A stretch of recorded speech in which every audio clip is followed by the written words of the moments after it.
all of you have been invited at the instance of PUCL Maharashtra, which is hosting this meeting.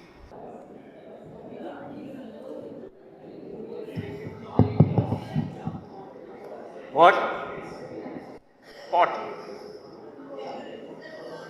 Thank you.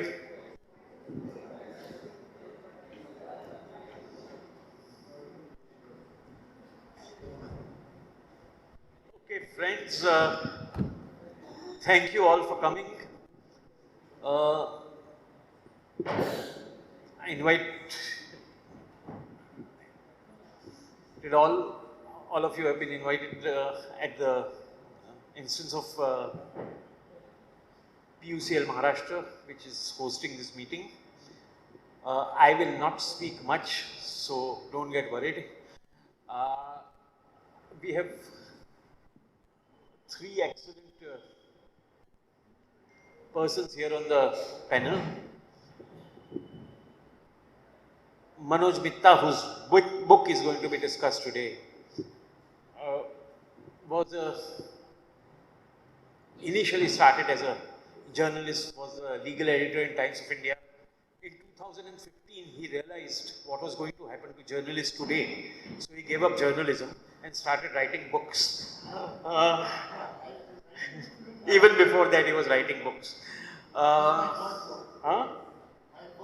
Yeah, his first two books, first on Delhi riots, as also on Gujarat fact-finding and X-raying the fact-finding and truth, were written earlier. And the present book, which you all cast pride, is an excellent book, and I would suggest those who have not read it, please read it. It's a very fascinating book on dealing with intersection of, it's not only about Dalits, it's about caste. Deals with the intersection of caste, legislation or laws of various kinds, judiciary, in the context of the socio-economic and political situation. Right, he goes back to about 1776 and from that till today, 1776 if I am not mistaken, when 1795, which is the first law which for the first time brought in caste in the way that no capital punishment can be given to Brahmins, because it would amount to Brahmatya. Okay, I mean, it starts from there, and then he goes into subsequent events and how things developed over a period of time.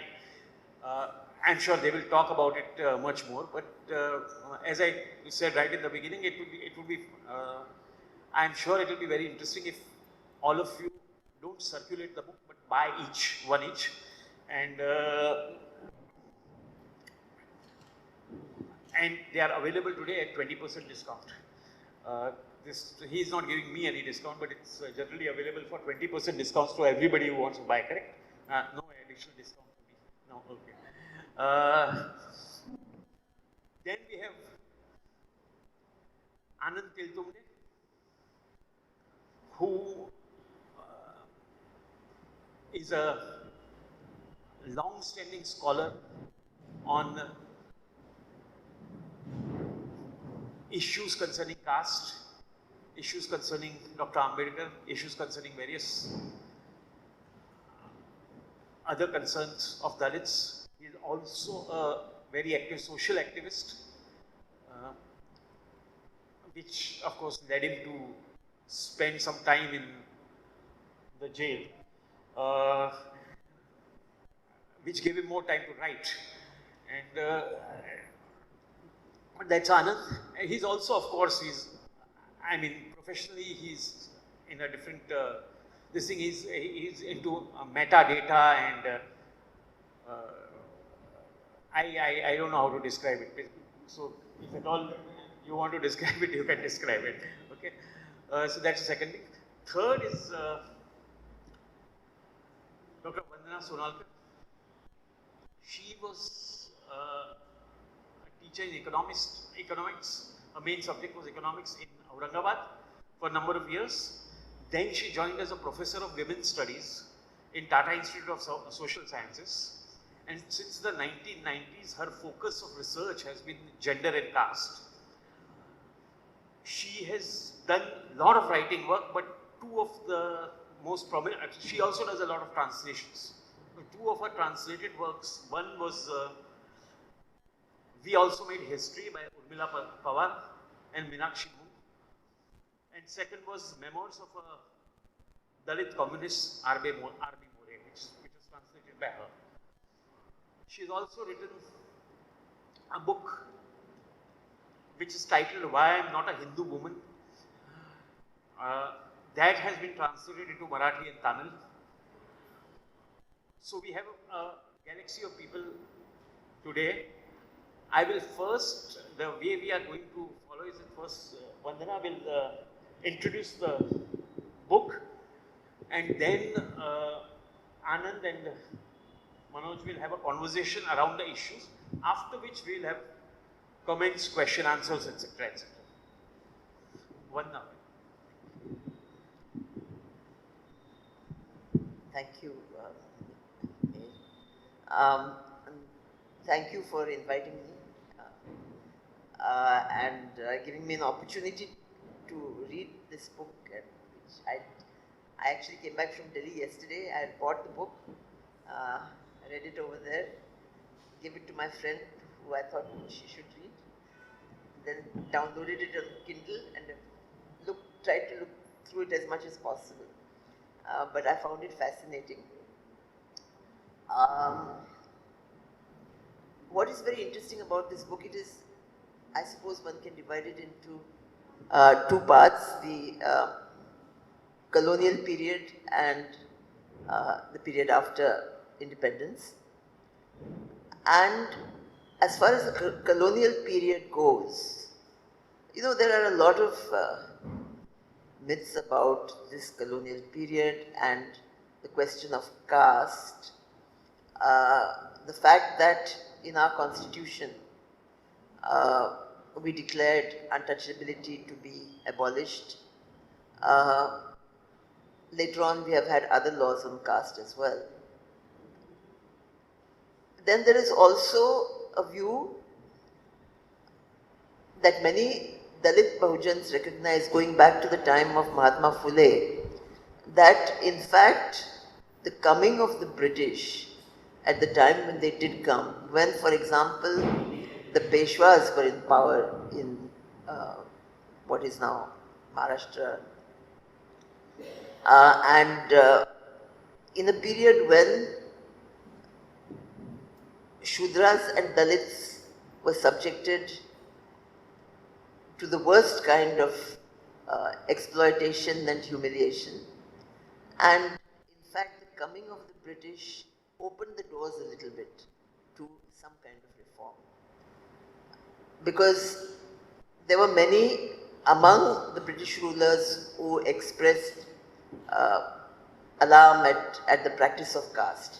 But actually the engagement of the British with the question of caste has been quite complex, and I think it is this complexity that this book brings out very well.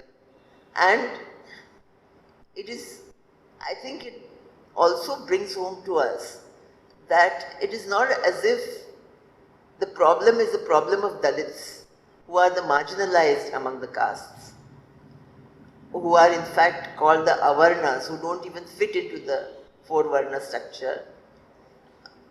But it is a question of the caste system as a whole. And then the book starts off, of course, very interestingly with a form of punishment which was practiced in England, in what is now the United Kingdom, a practice of punishing people by putting them in stocks, you know, confining their movement in a very cruel way. And when the British came here, they thought that this was a punishment suitable for the working classes, who very often were of the lower castes. And it was only some time later that the British themselves thought this should be stopped. But during this period, what also came up was the forms of punishment and who should be punished in what way. And as Mihir just mentioned, one of the things was that Brahmins should not be awarded the death penalty. This was upheld for some time. But even when the British had not actually even taken up power, we know that it was in the 1820s that there was a movement against sati. Now the narrative that Manoj Mitta takes up shows us that there are surprising figures who have taken up very ambiguous stands in relation to certain practices. Caste practices as well as others. He mentions the question, women come into this very early. One of the first things that mark a lower caste, and one of the issues over which cases were fought was the right of lower caste women who are lower in the caste hierarchy, to wear an upper garment. Then there was the practice of sati, and we find none other than Motilal Nehru defending the perpetrators of sati in a case where the strange argument is put forward by him as a lawyer that even though the woman was tied up and the ghee was poured over her, nobody actually set fire to it. It was spontaneous combustion, and so no one was actually guilty of killing the woman. So that there are various kinds of things he takes up, and a certain history of legislation and litigation comes across very lucidly in this book, I think. And because he goes, at the same time he goes into detail and he gives a certain historical context. For example, when does the Indian Penal Code come into practice? It is drafted in the 1830s. The draft then, then there was in 1829, of course, a law against sati, but it is again diluted. So all these kinds of backwards and forwards movements regarding customs, because of course the British have taken a position of not offending the upper castes who are in power. We have certain things like when the Presidency College, which was earlier called the Hindu College, was established in Calcutta, we find that male students from all castes are to be admitted. That itself was an important kind of milestone. So it goes on like this, that the question of property is very important, and caste comes into this in very strange ways because laws of inheritance are different for different castes. And so in the process of settling disputes over inheritance, when there have been legitimate and illegitimate children after a man dies, the question if he has had a liaison with a woman considered to be of lower caste, then what about her progeny? And this then brought up a question of various jatis claiming to be Kshatriyas, claiming to be Vaishyas, claiming to be part of the Chaturvarna system. At times, even when it suited them, claiming to be Shudras. But these guys, so the question of claims around caste and trying to fit this whole four Varna system into the language of the law. And I think this is where a question of that caste pride, on the one hand, the Brahmins did not want to allow anybody to contest their unique position in the caste hierarchy. So there are declarations that there are only two castes, the Brahmins and the Shudras. And so many of the intermediate castes then want to claim their Kshatriya status or their Vaishya status. And this was the case with the Kayasthas, it was the case with the Lingayats later on. Though the Lingayats are a community who are formed out of a rebellion against the caste system itself. But later on, the Lingayats are regarded as a caste. And I know I have come across some of my colleagues in Aurangabad say, Lingayats are almost like Brahmins. And they have claimed a caste status. So it's very interesting that claiming Kshatriya status, which gives you a place, of pride in the caste hierarchy.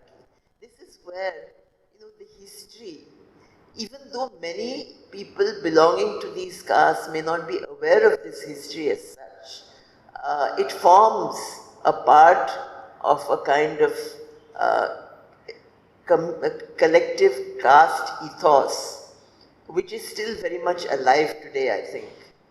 And it just struck me actually while reading this book. One of the things I've been thinking about is that now that there is a lot more writing about caste, much of it is of course in the Indian languages, not all of it reaches into English language, but so there are different accounts of the whole colonial period and the whole struggle against the British power as well, which I think, I talk about when we, when we transit to a better society, we don't want to go back to what was even before a certain kind of very unpleasant regime took over. We don't want to necessarily go back to the way NCERT textbooks were being written. We have to go further than that. And we have to find new heroes. I think, Manoj Mitta has indicated some of the heroes, interesting heroes like S.K. Bole, who, on the one hand, he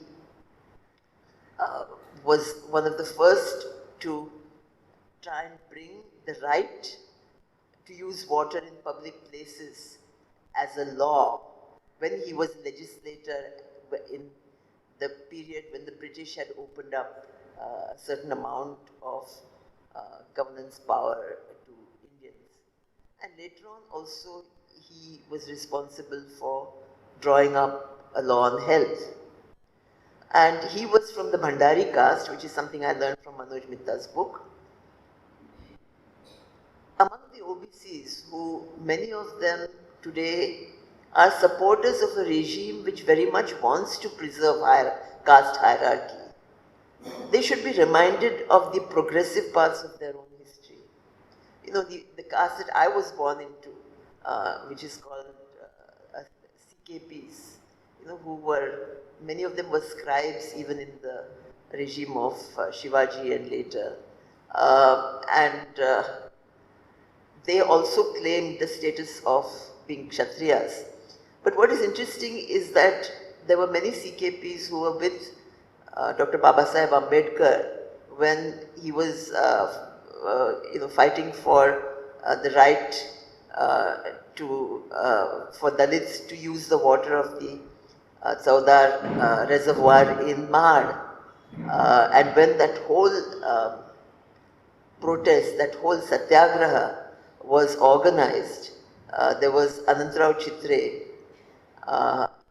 and Tipnis, who were CKPs who supported Babasaheb. And even in R.B. More's autobiography, which I translated, there is an interesting story that R.B. More, even though he got very good marks in his primary school exams, he was not admitted to the high school in Mahad. And it was actually the grandfather of Prabodhankar Thackeray, who is the grandfather of Uddhav Thackeray, who called the boy, dictated to him what should be written on a postcard, and sent to a local newspaper saying that this boy, even though he has shown academic merit, is not being admitted to a school run by Brahmins. Then they did admit him, though of course he had to undergo certain humiliations. But it is, these are all castes. In today's ethos, the upper among them would want to identify with Brahmins, or they would be upholders of a certain form of Hinduism which respects the caste hierarchy. And we have to think of these different heroes when we are reconstructing our society again. I think we have to start thinking of that reconstruction from now. We have to start writing books like Manoj's book. We have to start writing them in English as well as the regional languages, and build up. If history is being erased, written history is being erased, we have to rewrite it better. We don't just have to bring back what was written and has been erased. We have to dig into the blind spots of our historiography. And this complex kind of struggle against caste, which is talked about in Manoj's book, is a part of what has to come. We talk about Mahatma Phule, but the whole revolutionary nature of what he did, starting a school for girls and then admitting girls of all castes to that school. It was later on that the British thought of starting schools for girls. So in the mid-19th century, we have a person who is from what is considered a Shudra caste, the Mahis, even though he was not economically of the poorest, and he did have the resources to do this, but it was an extremely bold step to start a school of that kind. And even the attempts by Vidyasagar in Bengal come later than that. So this is the complex kind of story of struggles against caste and the kinds of position that people who are known to be social reformers took up. M.G. Ranade, who always has been counted among the liberals, who opposed Tilak on many issues and was all for social reform. In 1857, he gave a ruling,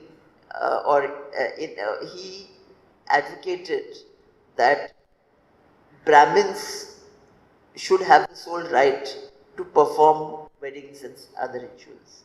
And even if a wedding was carried out officiated by somebody else, the Brahmins still had a right to claim this.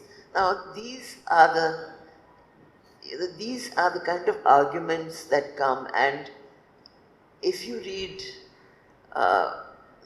carefully through this book, some of the language in this book is very interesting. In what way we talk about caste, in what way we talk about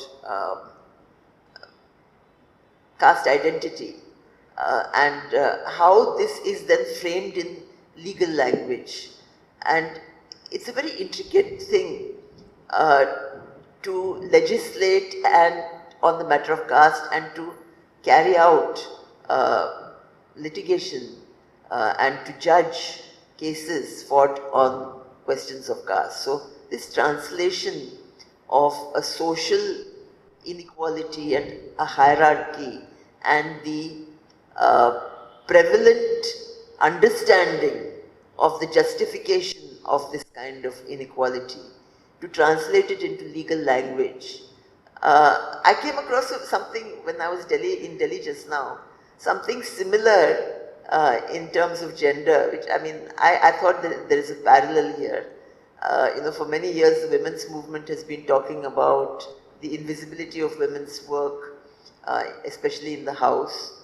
And after many years of fighting for this, recently the ILO has started a program of figuring out how to use time use studies as a supplement to the usual kind of national accounts, measurement of the GDP, which asks about work outside the house, remunerative work, and it is remunerative work which is counted in the GDP in the economy, whereas work done in the house and in agricultural households, there is a great, difficult to draw the line between housework and productive work and so on.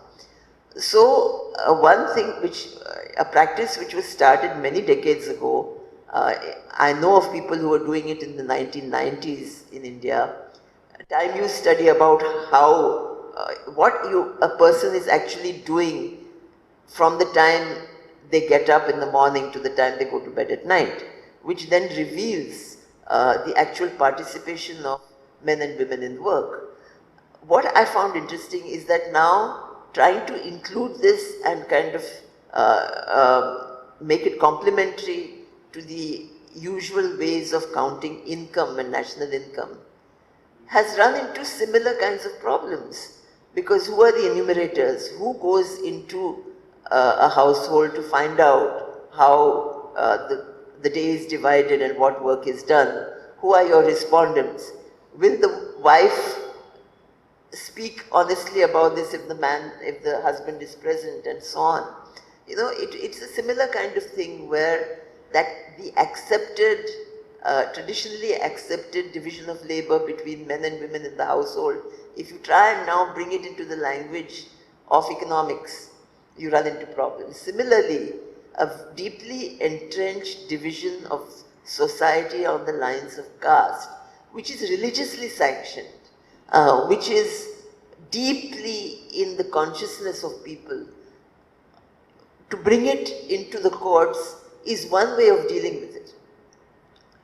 But that is an exercise which is fraught, with the prejudices of judges, the ways that lawyers seek to frame their arguments on all these things. So anyway, there are many heroes.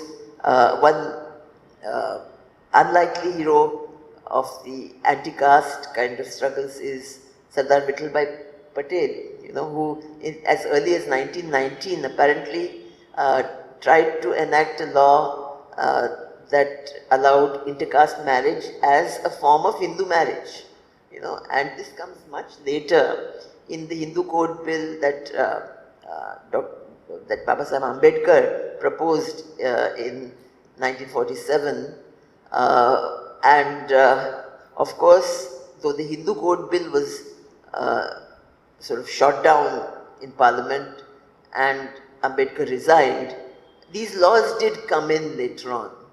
And what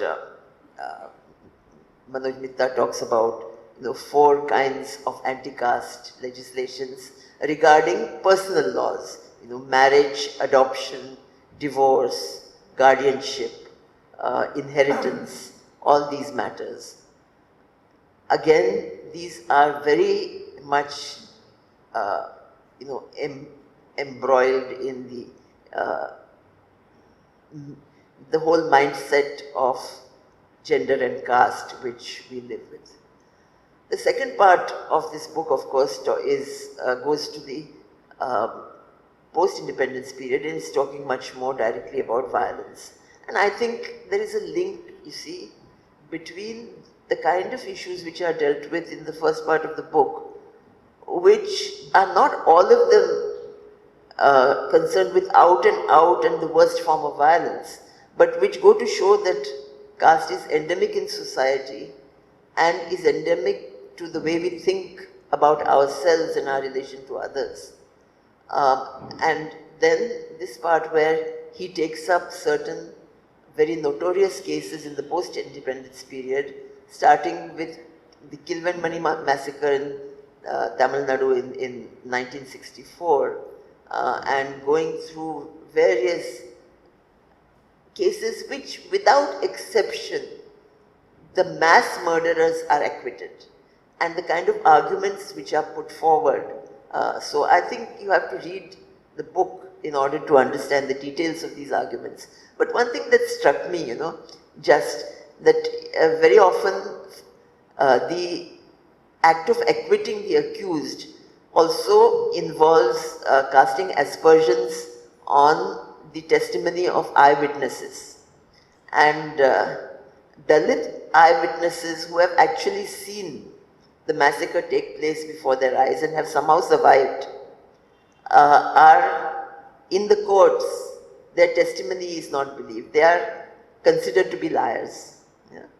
And it somewhere then recalled to my mind much of the colonial literature which talks about Indian natives as being congenital liars, which again I'm sure came up in many cases, but also comes up in the kind of the Orientalist view of native society. So a kind of replication of how the British looked at the colonized and how those in power in the courts, who may not all of them, I mean many of them and most of them in the highest levels of power are upper caste, but very often even where there have been people of the Shudra and Dalit castes in positions, they have not really gone very far away from this kind of norm. And to think of the victims as being likely to imagine what has happened, even when there is all kinds of very clear evidence that a massacre has taken place. And this has been repeated so many times. It's interesting that Manoj Mitta talks about the Belchi case, and when Indira Gandhi, at the time she was not in power, having been defeated in 1977, actually visited the site of a caste atrocity and was the first kind of national level leader to have done this. And the kind of conversation and the kind of alarm that this case generated in the newspapers and the media of that time did actually have an impact all over India. And we find that the 1980s is a turning point. We know about Mandal, of course. We know about the positions taken up by VP Singh.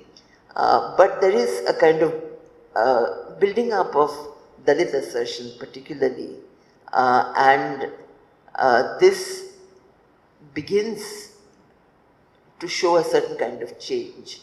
And then there are also some different kinds of verdicts delivered in the courts, which at least now are willing to admit that violence has taken place. And the violence is of the worst kind. The last chapter, of course, talks about how even when convictions take place, he mentions two cases. The one I am more familiar with is, of course, Khairlanji, which took place in Maharashtra on 29th September of 2006, when 4 members of the Bhotmange family were murdered, and it was a horrific case of gang rape and murder carried out by a crowd of villagers. Again, the story of how this was covered up and how it was kept from the media for a long time, and all these things are just as awful to think about. But even when some of the perpetrators, and were convicted, the courts took pains to deny that this was any kind of a caste atrocity. They tried to say that it was a property dispute of some kind. So, first of all, the courts deny culpability in the case of massacres. And secondly, even if culpability is yes, admitted to say that it had nothing to do with caste. So these are the kind of reactions we find after independence, after we have abolished untouchability in the constitution, and yes, okay. And in 1989, it was found necessary to enact the anti-atrocity law, even though the constitution had provided a certain protection. And we find that continuously throughout these 70, 80 years, violent attacks on Dalits go on, and behind this, there is a complex reality of caste pride. I think that's where I should stop. Okay. Thanks a lot, Vandana. Before I hand over to Anand and Manoj, just one or two reflections. Starting from where Vandana ended, namely the post-independence scenario, especially of caste violence and impunity, which is brought out very vividly in the last chapter, second last chapter of the book section, okay, of the book. What is also important to notice is that, as Vandana mentioned, that initially, of course, you had, 40 Dalits being burned down, and even in that case, not a single person found guilty. On the other hand, Dalits being found guilty for killing one person or something like that. And as you go higher up in the ladder of courts, in the hierarchy of courts, you have high courts and the Supreme Court. Okay, putting its stamp of, there are times when the lower court gave good orders, okay, but the High Court and the Supreme Court struck it down. Okay, that has been the history. That is one thing which comes out quite clearly in the book. Second thing is, right now there is a lot of controversy sought to be created about any kind of fact findings. Okay, that you shouldn't, only the government's narrative should be the main narrative and nothing else. And in Belchi, he brings out very, very clearly, which happened during the Janata Party, when it came to power after Indira was defeated. Charan Singh, who was the Home Minister, Charan Singh was the Home Minister. He said nothing, this is nothing to do with caste. There is a major caste violence. He said nothing to do with caste. His party people and the members of Janata Party said nothing doing. We are going to have a all-party fact-finding committee into Belchi. They went there, okay, all-party fact-finding committee to Belchi, and came out with a report which was very, very solid, which then also triggered Indira into going there on an elephant, with a famous photograph of Indira riding on an elephant in Belchi.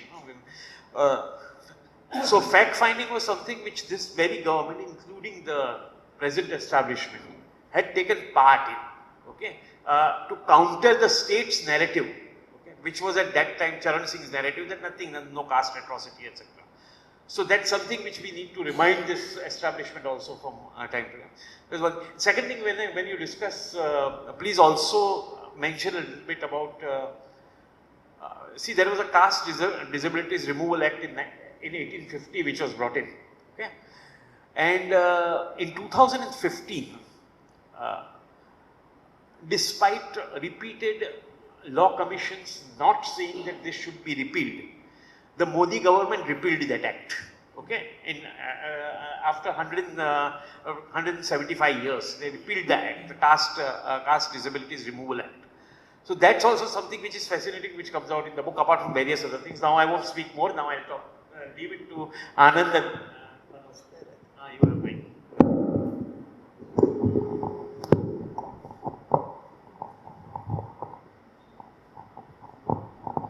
Supposed to converse with Manoj, so we are turning to each other. As a matter of fact, I finished the conversation with him before the thing started because we had not met, although this book carries my blurb, but we had not met, and I asked him when the second part of it is coming. He has got a lot of material. It's a fascinating book, and I'm really awaiting for the second volume.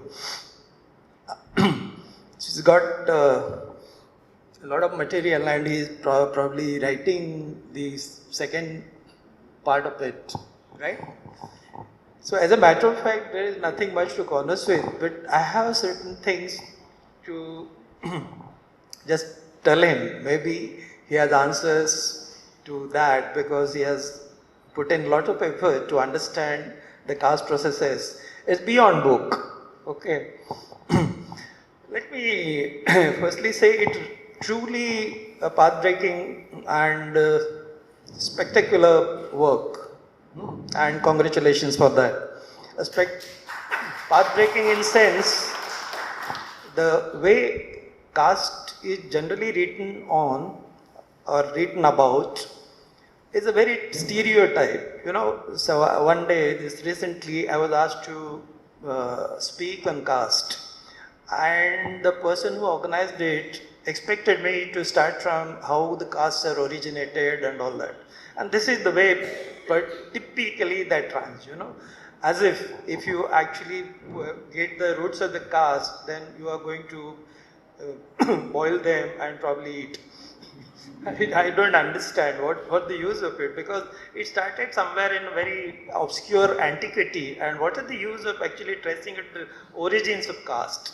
Had it been that caste had remained unchanged all through this period, and that makes sense, because if we get the roots of it and you strike at the roots of it, probably you can root it out.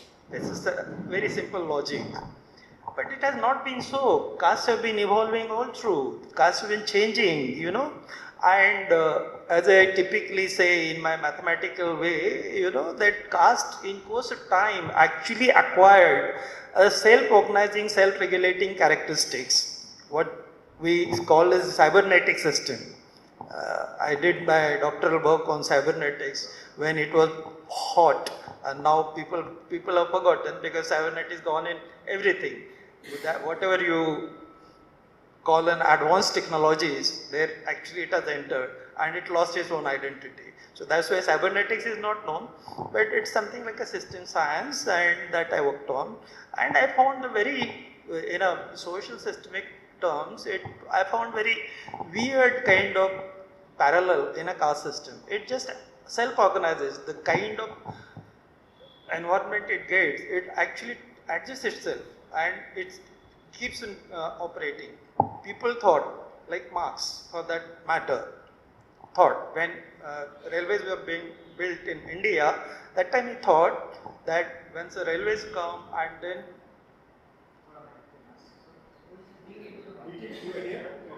you can hear, no? Otherwise there is an echo, I think, if I get it closer. Okay. So this was the kind of expectation, I was talking about Marx, but anybody for that matter, that when industrialization happens, because the railways came and the industrialization would happen in India, and because of that, this kind of system that exists, and Marx called it the biggest obstacle in India's progress, okay? And I termed that Marx was the first man who actually problematized caste.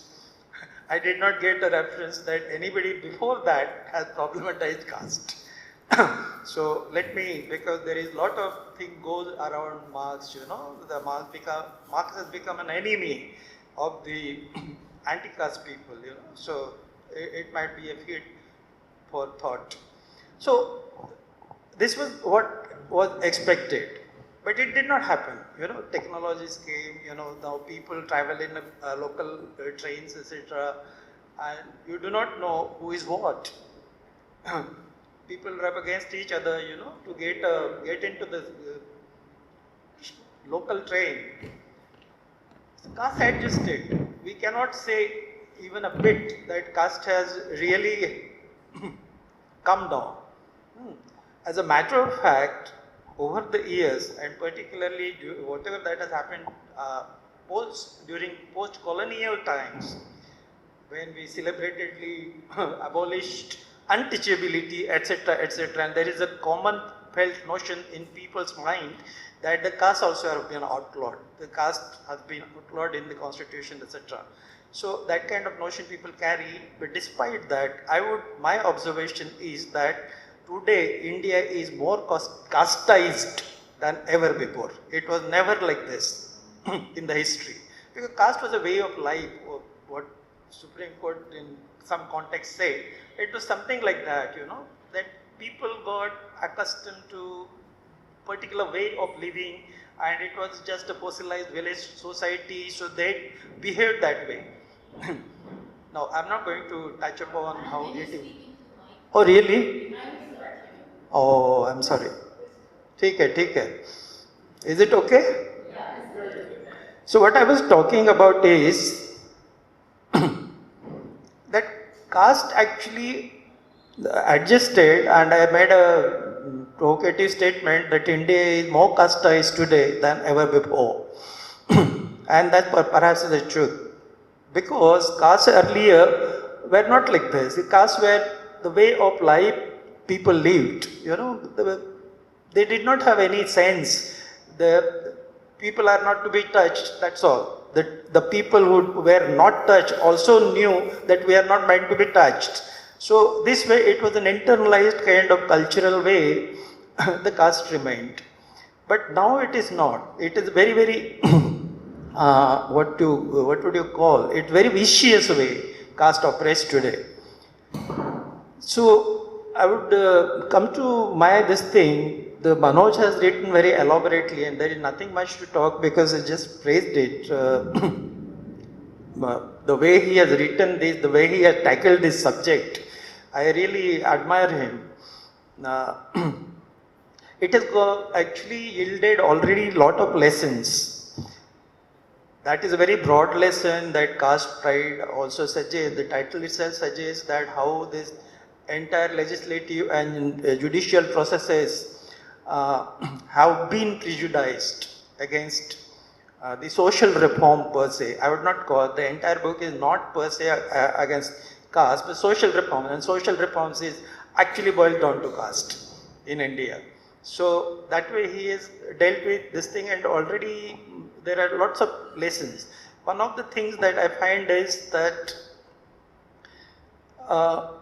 the way when there were no movements around, there were no demands from people, and still the reforms were carried out by the British colonizers, whose objective was not to carry reforms at all. When they had not yet assumed the governing role, even that time the sati-like system was abolished by William Bentinck. Okay. So entire establishment was against. They were fearful that such kind of thing we should not be touching. This stands to again a logic, because Britishers have come here to loot. There is nothing. It's period. So that was open. It was sort of openly said. They came here for trading, etc., which was the loot, and then actually they started capturing areas and established their bases, etc. That they were meant for their purpose. The logic was the colonial exploitation. If they built the railways, it was primarily for themselves. If they built the ports, built roads, etc., everything was for them. But the unintended kind of benefit it yielded to the lower caste and the society per se were also immense. That people take two sides, that you condemn the Britishers, etc. Condemn we must for the 200 odd years colonial loot that they did of India and built their cities. But you have to keep in mind these aspects also. I cannot imagine if Britishers had not come here, what would be the shape of this country probably? What would be the shape of the society? It is very difficult to imagine people like, when many of you must have heard about Suniti Kumar Ghosh. Okay? You heard, right? Yes. So I had an opportunity to sort of discuss with him when I was in Calcutta about, because he writes that already India was getting sort of capitalist processes wherein Offang and India would have, without even British, gone capitalist, etc., etc. Okay, that says all, because he was putting an entire blame on the colonial rule. And I disputed. So anyway, I'm not going into that kind of discussions, because he has written wonderful books, very data-rich books, and in support of his own argument. And many people would agree with me that they are wonderful books, no problem. But this is the one-sided of view. The other side remains that they have contributed to the social reforms also, although unintendedly. They did not have any intention to do that good. Now, the other lessons, and probably Manoj is unaware of that I draw from the book is, there are a lot of contributors. Again, we forget that these kinds of processes have many contributors, and we forget only name that comes up are only few. Dr. Babasaheb Ambedkar is anyway prominent name and cannot be forgotten. But there are a whole host of things that happened before that, which actually built on this process. This is an evolutionary process which actually reached us here. And that need not be forgotten. For instance, there is one gentleman called Manekji Dadabhai, and Manoj rightly pointed out the error even in the government books that Dadabhai is confused with Dadabhai Nauroji. Okay, so this is the kind of extent of forgetting the history. So, and there are many people, like Ganesh Akkaji Gavai or MC Raja, or so many, there are a whole host of people like Ayyang Kali for that matter. So these people, they have been forgotten and are brought alive in this book. This is very good. Particularly talking about Britishers, like I refer to William Bentinck's. A little bit background, 1933, the Charter Act came, right? Before Charter Act, East India Company was a business house. It was a business company. It did not have anything to do with the society or governance. And that time, this gentleman has brought in sati, abolition of sati, in 1929, 4 years before. And his predecessors, Hastings and Amherst, like who were governor generals those days, no? So those people were quite fearful, because if you tinker with the social system, etc., they had a natural fear. It was a strange land, and in that thing, although the Western liberal ethos impelled them to deal with this kind of injustices, but they could not do. They were fearful that there would be repercussions and unnecessarily kind of cost. East India Company was concerned with only cost. Unnecessarily there would be cost on this account. So they kept aloof for quite some time. They did not do anything. And this gentleman came and abolished sati. And although sati system went on, but it has diminished drastically. Sati actually continued. In 1987, Rajiv Gandhi had to enact another sati law, sati abolition law, in the wake of Roop Kaur, that Rajasthani widow was burnt on her husband's pyre. So that time the law had to be brought, and that was supposed to be 41st sati, right, in independence area. This is a shameful thing. You cannot compare the kind of brutality or the savageness that this land had. So forget about direct Dalit oppression, etc., which was homomorphous with the life itself, but otherwise also such kind of things went on, you know.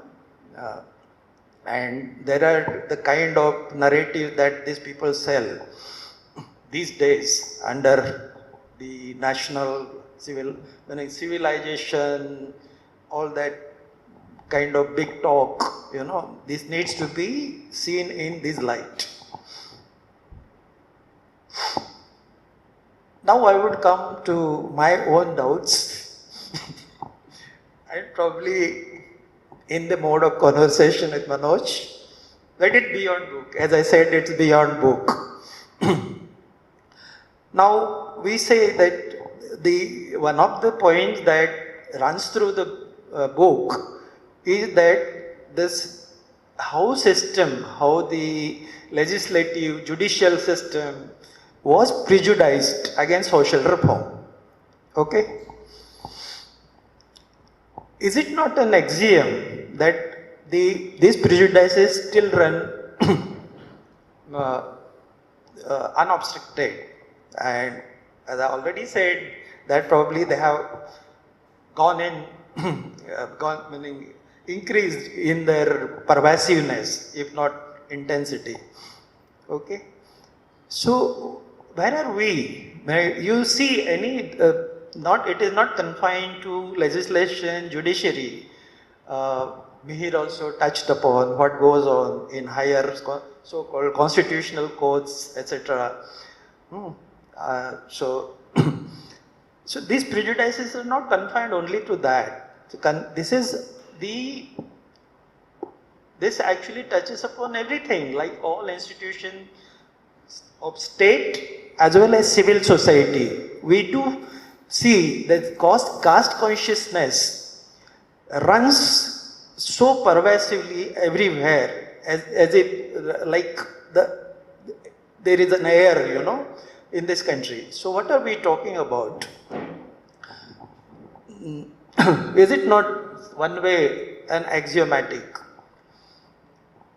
Look at. I think it would be. Has it not intensified?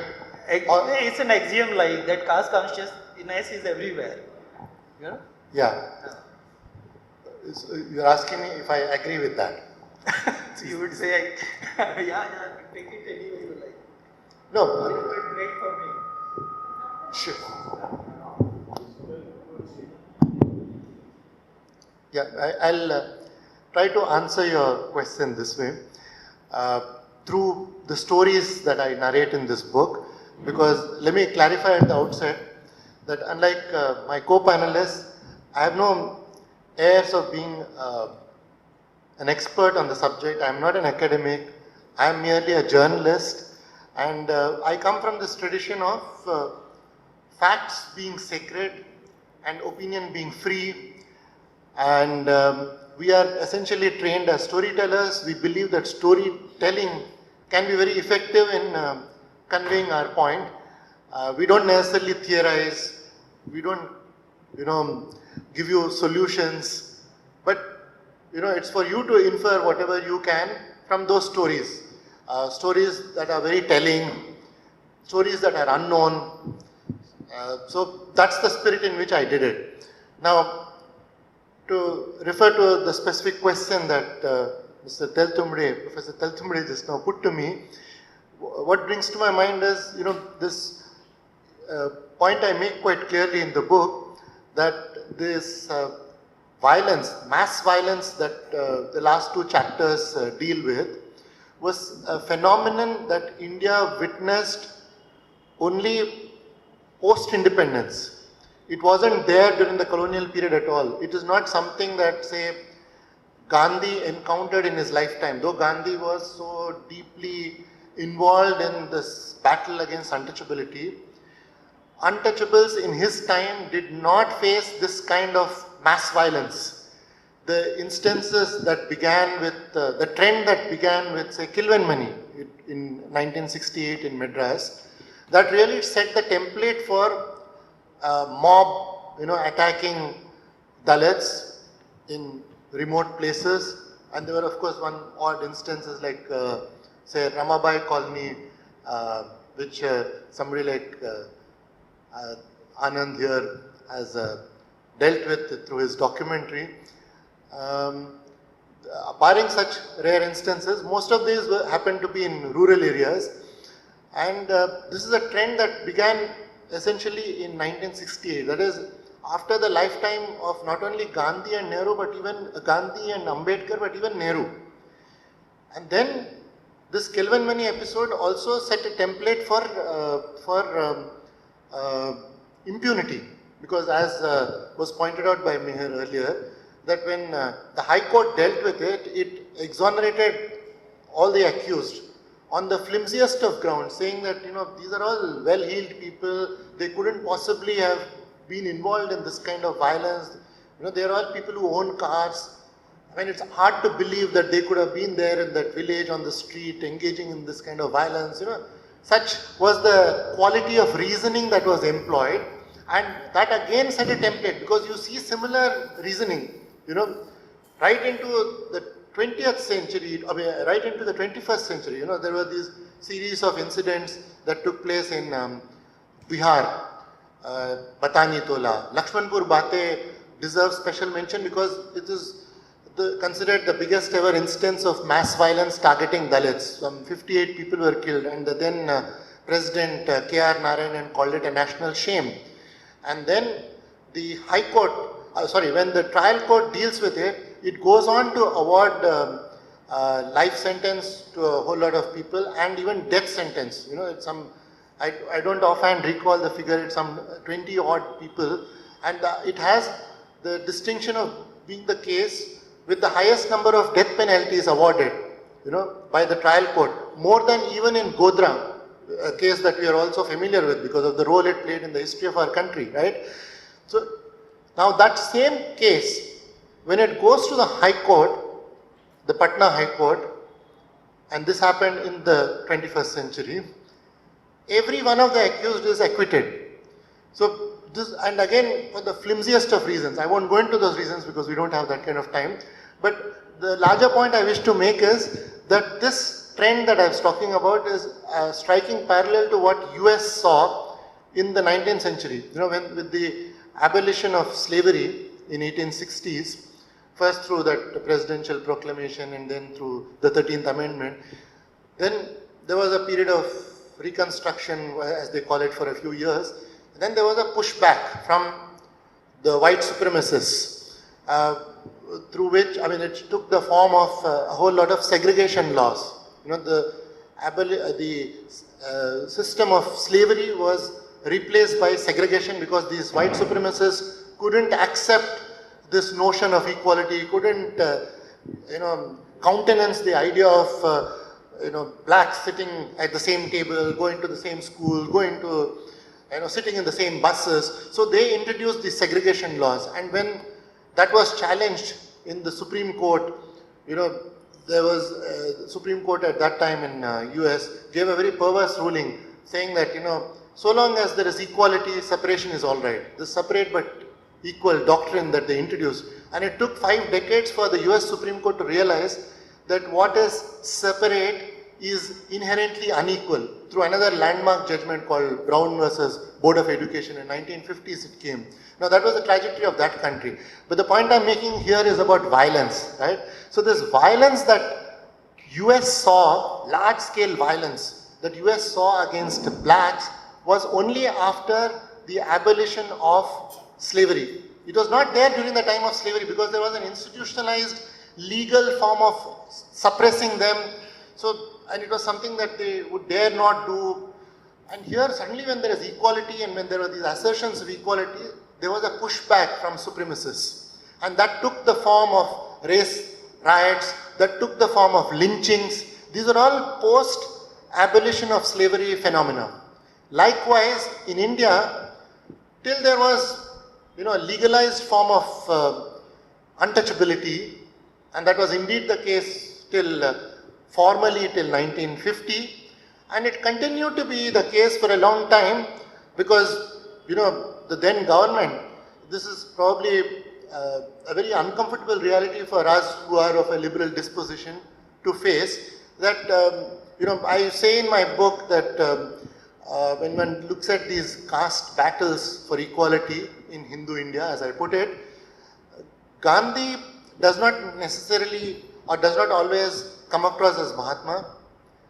And likewise, you would find it very surprising that when there is big debates were going on, say in the Constituent Assembly on the abolition of untouchability, you would think that people like Nehru would participate in it because it is dealing with something that is such a defining feature of our society, of our country, and there's no way a man of his stature, who was already Prime Minister, would not address it. But no, in the Constituent Assembly, on debates relating to caste, different aspects of caste, temple entry and other aspects, he's not there at all, right?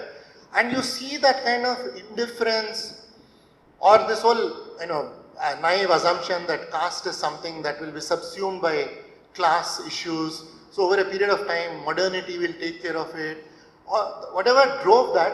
So when the Nehru government introduces this first ever legislation against untouchability, called Untouchability Offences Act in 1954, right? This was to give flesh to the abolition of untouchability. Article 17 of the Constitution, which said that this will now be an offence and this will be a crime. So this law was meant to define those offences and it was meant to lay down penalties, right? And the then Home Minister, Kajju, who was the grandfather of Justice Kajju, who we are all familiar with. Now when he introduces this law, when he is piloting this legislation, now piloting the legislation would mean he is like a salesperson, I have this good to sell to you. So he will sing the praises, sing praises of that good and say, look, this is what I want you to buy. This is what I want you guys, legislators, to sell, right? This is what invariably happens. But no, that's not what happened when this legislation was being introduced. They made no bones about their unwillingness to introduce this. This Kajju goes on to say, look, this is something that I am forced to, majburi mein mujhe karna pad raha hai. Waise to there is no need for such a legislation because I believe in the Gandhian method, which is through change of heart. Let's persuade people to get over this prejudice. That will take care of this issue of caste and untouchability and all that. Now, he therefore, this was his way of justifying the very mild penalties that were introduced, just maximum penalty of 6 months imprisonment, and worse, an alternative penalty which is monetary. It is not said, it is not put as, okay, this plus this. You have the option of giving imprisonment or just monetary penalty, and there's no lower limit fixed at all. So technically, one could have been just, if there is evidence that was irrefutable, the judge could have just given 1 rupee penalty and disposed of that case. And that's exactly what Ambedkar feared, who was by then an opposition member in Rajya Sabha. He was appointed to the select committee that was supposed to deal with it, and the convention is that whoever is appointed to the select committee would not participate in the proceedings in the plenary session, because he would anyway get an opportunity to look at it as a member of that committee, scrutinize the provisions and make his contribution there. But then he said, I wouldn't mind giving up that option of being in the select committee because this is too outrageous a thing. I can't let this go unchallenged. And the kind of scathing attack he launches on the Nehru government. He says, it appears that this Home Minister himself wants to commit the offense of untouchability. Why else would he run down the very bill that he was apparently piloting, and why else would he, put such mild provisions? Why is he being so solicitous about these people? And this was not something out of the blue. There was, for a long time, whenever this issue of penalizing untouchability came up, again and again the tendency that was shown was, you have to be a little understanding about it, about the fact that for ever this was part of our custom. This was something that we believed was part of our religious ethos, our right. You know, we can't let these people come close to us because our custom, our religious belief tells us that we are polluted by their presence. And in South, it was so bad that it was not just untouchability. What you saw in South was an aggravated form of untouchability, which was called unapproachability. And this was so peculiar to the South that when somebody like Vivekananda went on his Bharat Darshan before he went to Chicago, he reaches Malabar area, which is part of Kerala, and he's shocked out of his wits to see something that he had not come across anywhere else in the country. It was beyond his imagination. So he says this whole area is a lunatic asylum. I've never seen anything like this. What he was referring to is this unapproachability. He doesn't even have to be close to him. He doesn't even have to touch him. It's not untouchability. Just the fact that he was walking on the same street would be polluting to me. So that was the kind of, culture we were dealing with. So the attitude of the orthodox elements was, look, you can't suddenly expect what was always our religious, right, what was our religious core belief to be criminalized. You can't expect that to be acceptable to us. How is that a crime? So this is the point that even somebody like Karju was making on behalf of, he was the Home Minister, on behalf of the Nehru government. This was the attitude that the Indian Republic displayed in its nascent phase. So is it any surprise that, the weakness, that the softness that the establishment showed to this problem, emboldened the dominant sections.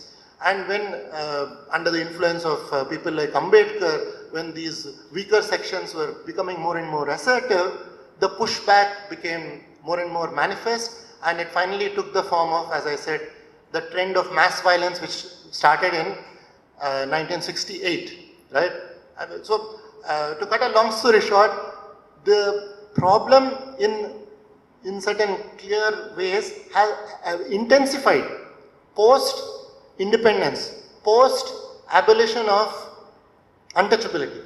I mean, that's an irony that we have to recognize and deal with. So I don't know if that answers your question. Sorry for giving such a long answer. Yeah, sure.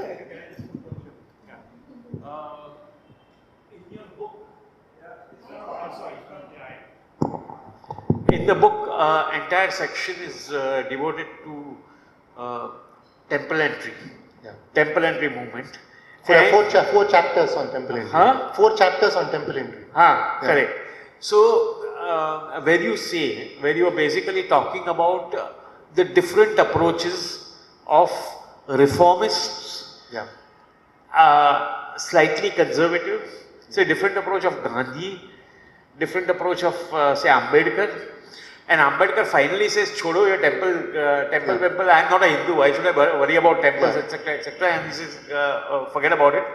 But the basic difference which you try to bring out is that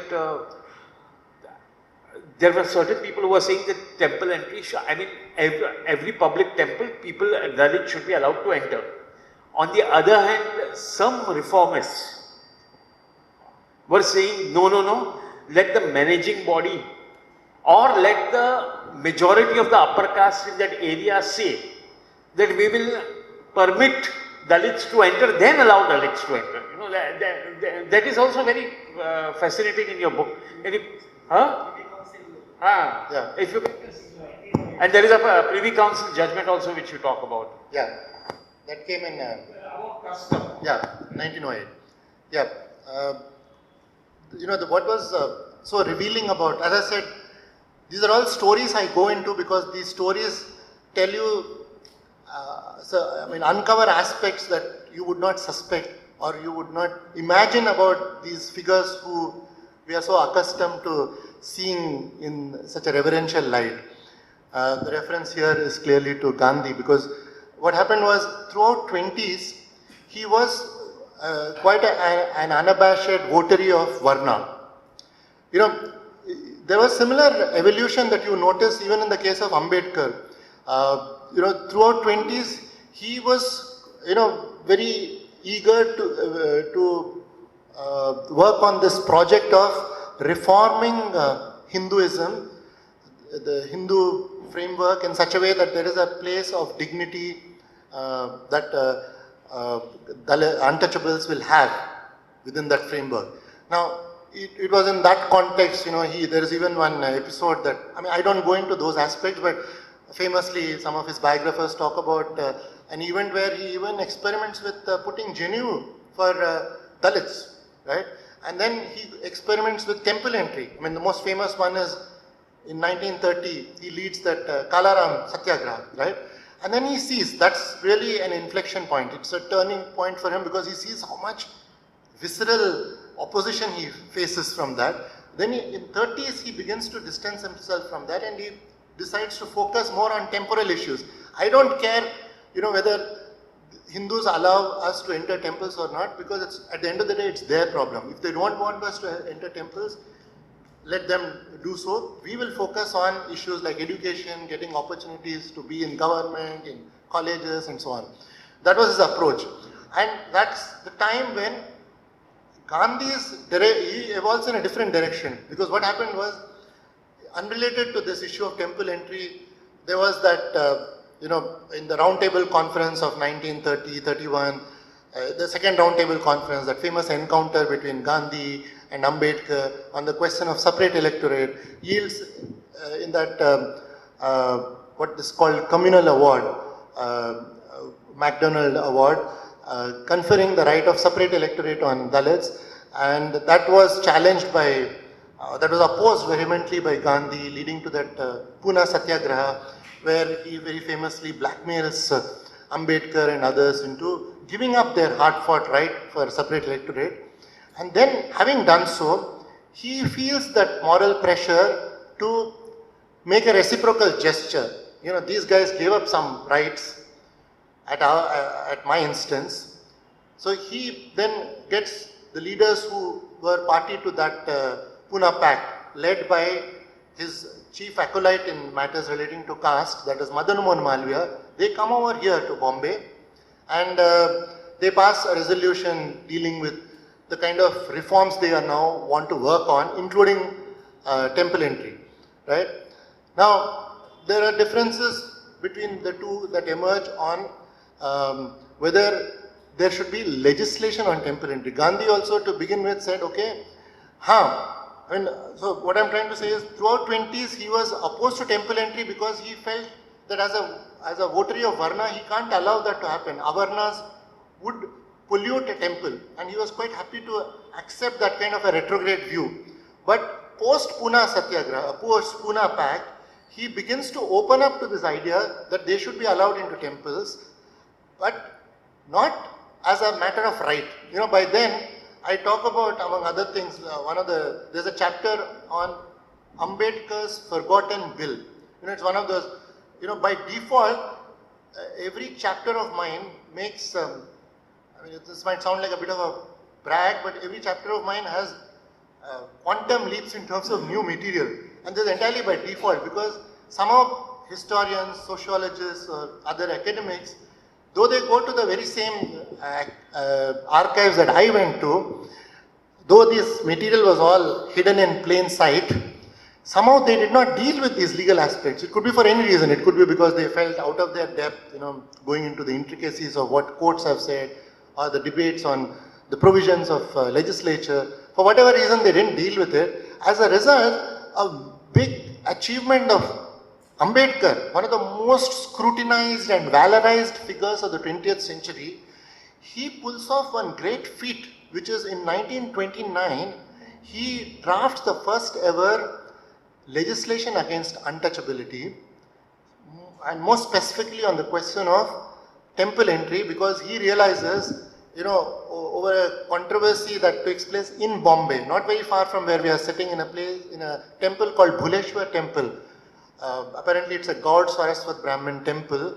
The trustees of that temple bring to the knowledge of Ambedkar that, look, we are progressive, we do want Dalits to enter our temples, but the problem is that in the year 1908, Privy Council ruled that trustees of a temple have to uphold whatever the custom of the temple has always been.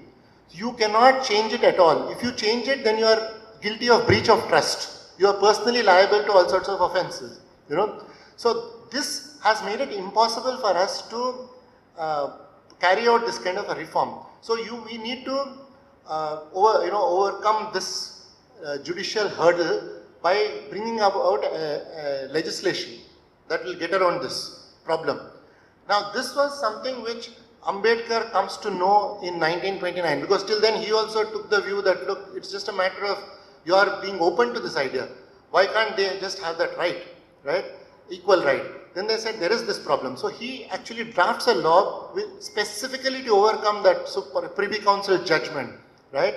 Now Gandhi did not, the last time he ever dealt with legislative aspects was post Champaran, in the context of that indigo workers' rights.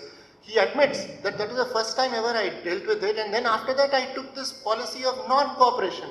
So there was no question of my bothering about what enactments you come out with, what policies you take. Ideally I wouldn't want Indians to attend your schools, colleges, universities, courts. We boycotting everything. So having taken that position, he was not engaging with it at all.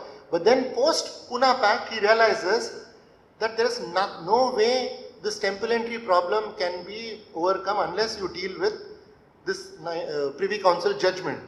I mean, the realization that Ambedkar already had, but the difference is Ambedkar suggested in his draft law, which was introduced, by the way, in the central legislature by another man from this part of the country, that is M.R. Jaikar, or Barrister Jaikar as he's called. Now, he introduces it. Now, in spite of all that, because he never bothered to know what was happening in the legislative sphere, whatever debates were going on, Gandhi was still of the view that it's a matter of change of heart, through moral pressure, through soul force, we will be able to do that. Then he also was confronted with this reality that there is this judgment that was coming in the way.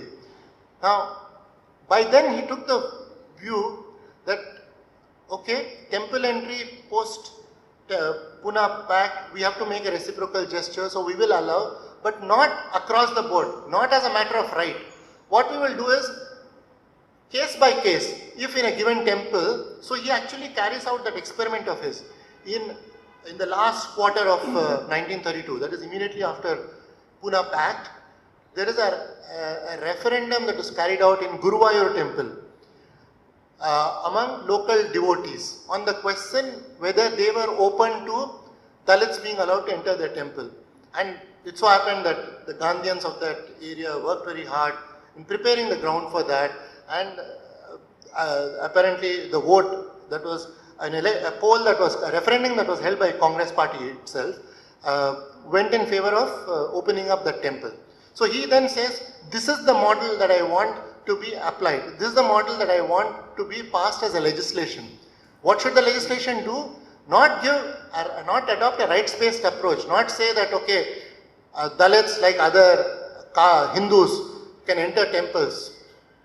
All it says is, wherever caste Hindus don't mind Dalits entering, in such places, let there be a referendum of local devotees, and if the vote is in favor of opening that temple, then that temple and that temple alone will be opened, not other temples. This was his way of, carrying the masses with them. Unlike Ambedkar, who was, a leader of a section, or he was essentially targeting them, leading them and appealing to liberals among other sections. Here was this man who was probably caught in this dilemma. How else do I carry, the masses with me? And so strategically he used to call himself also. Famously in the context of this Sanatana Dharma debate, people recall that Gandhi also was Sanatani. Yes, that is what he called himself. In the context of temple entry, when he is engaging in this debate with Madan Mohan Malviya, one of those fascinating parts of my book is the very heated exchanges that Gandhi and Malviya have on the question of temple entry. And Malviya says, you are being economical with truth. This is not what we agreed upon. This is something that was contrary to our religion. So this man says, but I am also a Sanatani. This was how he was strategically positioning himself, right? So that's a different matter, but his reform approach to begin with, because of that concession to Sanatanism, his political compulsion to carry Sanatanism with him was not rights-based, but this kind of a very incremental approach, bit by temple we will do that, right? So this went on for a long time. His acolyte in Madras, that is Rajaji, who was in power post 1937, he adopts this approach. His acolyte in Madras, in Bombay, B.G. Kher, he improves on it. He says, no, let's not have a referendum. What we will do is, we will leave that vote to just the small body of trustees. If say in a place like Bhuleshwar temple, all the trustees or the majority of trustees in favor of opening up that temple, we will do that. So it was an incremental improvement on Gandhi's own model. So these are the kind of, it's fascinating to see that under Gandhi's leadership, these kind of half measures were being experimented with. These kind of half measures were being enacted even when they came to power. It's not as if they were fully ready to allow, Dalits to enter temples. So, this, you have these, what we see post-independence is also these unfinished battles, the prejudices of that. What I referred to a while ago about the half-heartedness that, say, Nehru government displayed through its Home Minister, Kajju, was another evidence of that. That they were too caught up in this, how do we overnight expect caste Hindus to get rid of that prejudice, because after all it is so deeply embedded in their consciousness because of the influence of their own religion. There are any number of scriptures that uphold this notion, which is the reason why Ambedkar famously in Annihilation of Caste says that nothing short of putting dynamite to those scriptures will solve the problem. He was a proponent of this idea of weeding out at least the very castiest verses, the verses that sanctify caste prejudice to be removed. If one doesn't know if that is feasible at all, but that was a position he took. Till you do something like that, there's no way, otherwise it will just be a lip sympathy. You might say something, but then you also want to uphold the sanctity of these scriptures, which are all, in his opinion and in the opinion of several experts, are all advocating prejudice or upholding caste discrimination in various ways. One more question, and then we open it.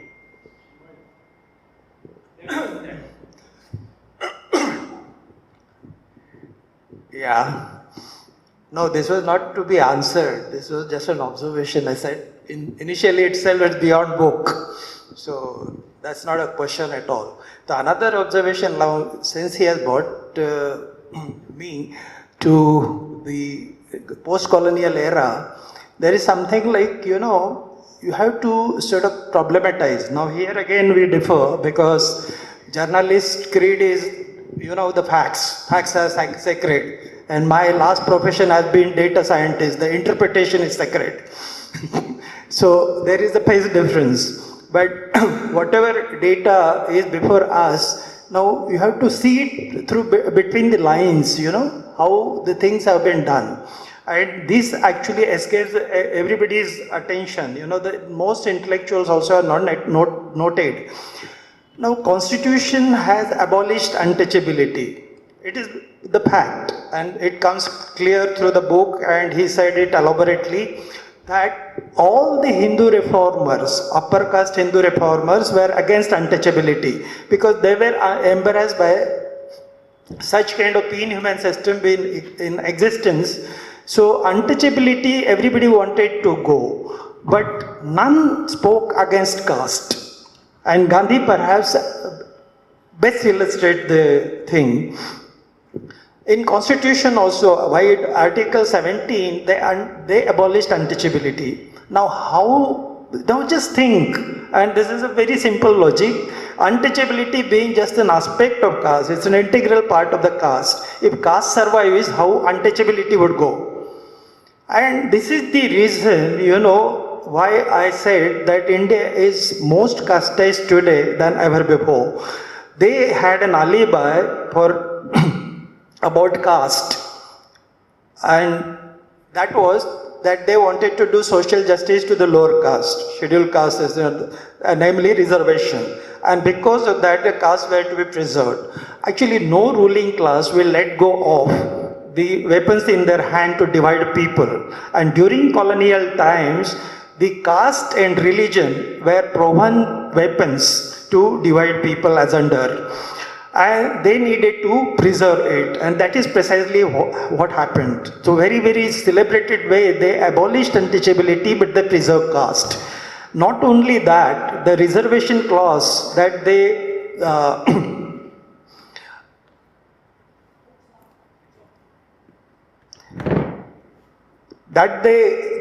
the way they drafted, also there is quite a good amount of mischief. Because initially reservation as it came in colonial times was only for the exceptional people, that is untouchables, for exceptional clause for exceptional people, and that is what the reservation clause ought to be like. But no, here after this thing, they actually extended to scheduled tribe, for whom there was not a definitive criteria to identify them. And all wrong kinds of people actually gone into the list and grabbed the reservation. So that has happened. Another thing that they extended to the backward caste. Backward caste again, they were not even known to them. Today also it is not known. Even the recent caste census that is carried out in Bihar is in this limelight, and discussions are happening around that. People have accepted social justice could be done only through reservation. Can there be a bigger joke than that? If they had actually instituted something like a basic ingredient, provision of basic ingredient to the people, and that could be universal, education, healthcare, and surety of livelihood. These three things, if they had basically provided, not much of a reservation was required. And another aspect of reservation was something like a sunset clause. That reservation like exceptional clause could be for a limited period. This is indefinite. Now none other than Ambedkar actually spoke against. Ambedkar basically for political reservation he spoke against political reservation and actually shouted against these things, but he could not help, and the political reservations are carried on as a sacred cow. This is what has happened. Another thing I would touch upon, because the time is too late and we want to open it to you rather than from this side. Another thing, that why Kilvan had to happen in 1968, that needs to be done, and rightly so. I wrote a book called on Khairlanji when the incident had happened, I think 2007 book, and thereafter it was published as Persistence of Caste also, and thereafter many articles are written and called it a new genre of atrocity. Because this kind of thing, again it's a notion that Dalits were always oppressed, and such kind of atrocities were always unleashed on them. It was not so. As I earlier said, that caste basically was an internalized system by victims as well as perpetrators. So there is no occasion for actually murdering a Dalit or raping a Dalit woman or slapping somebody or arson or any kind, inflicting such kind of injuries. It started happening in 1968 in a very different manner. Why? That question remains unanswered. Why it happened was, then you have to go into the political economic aspect taken up, or that befell this country.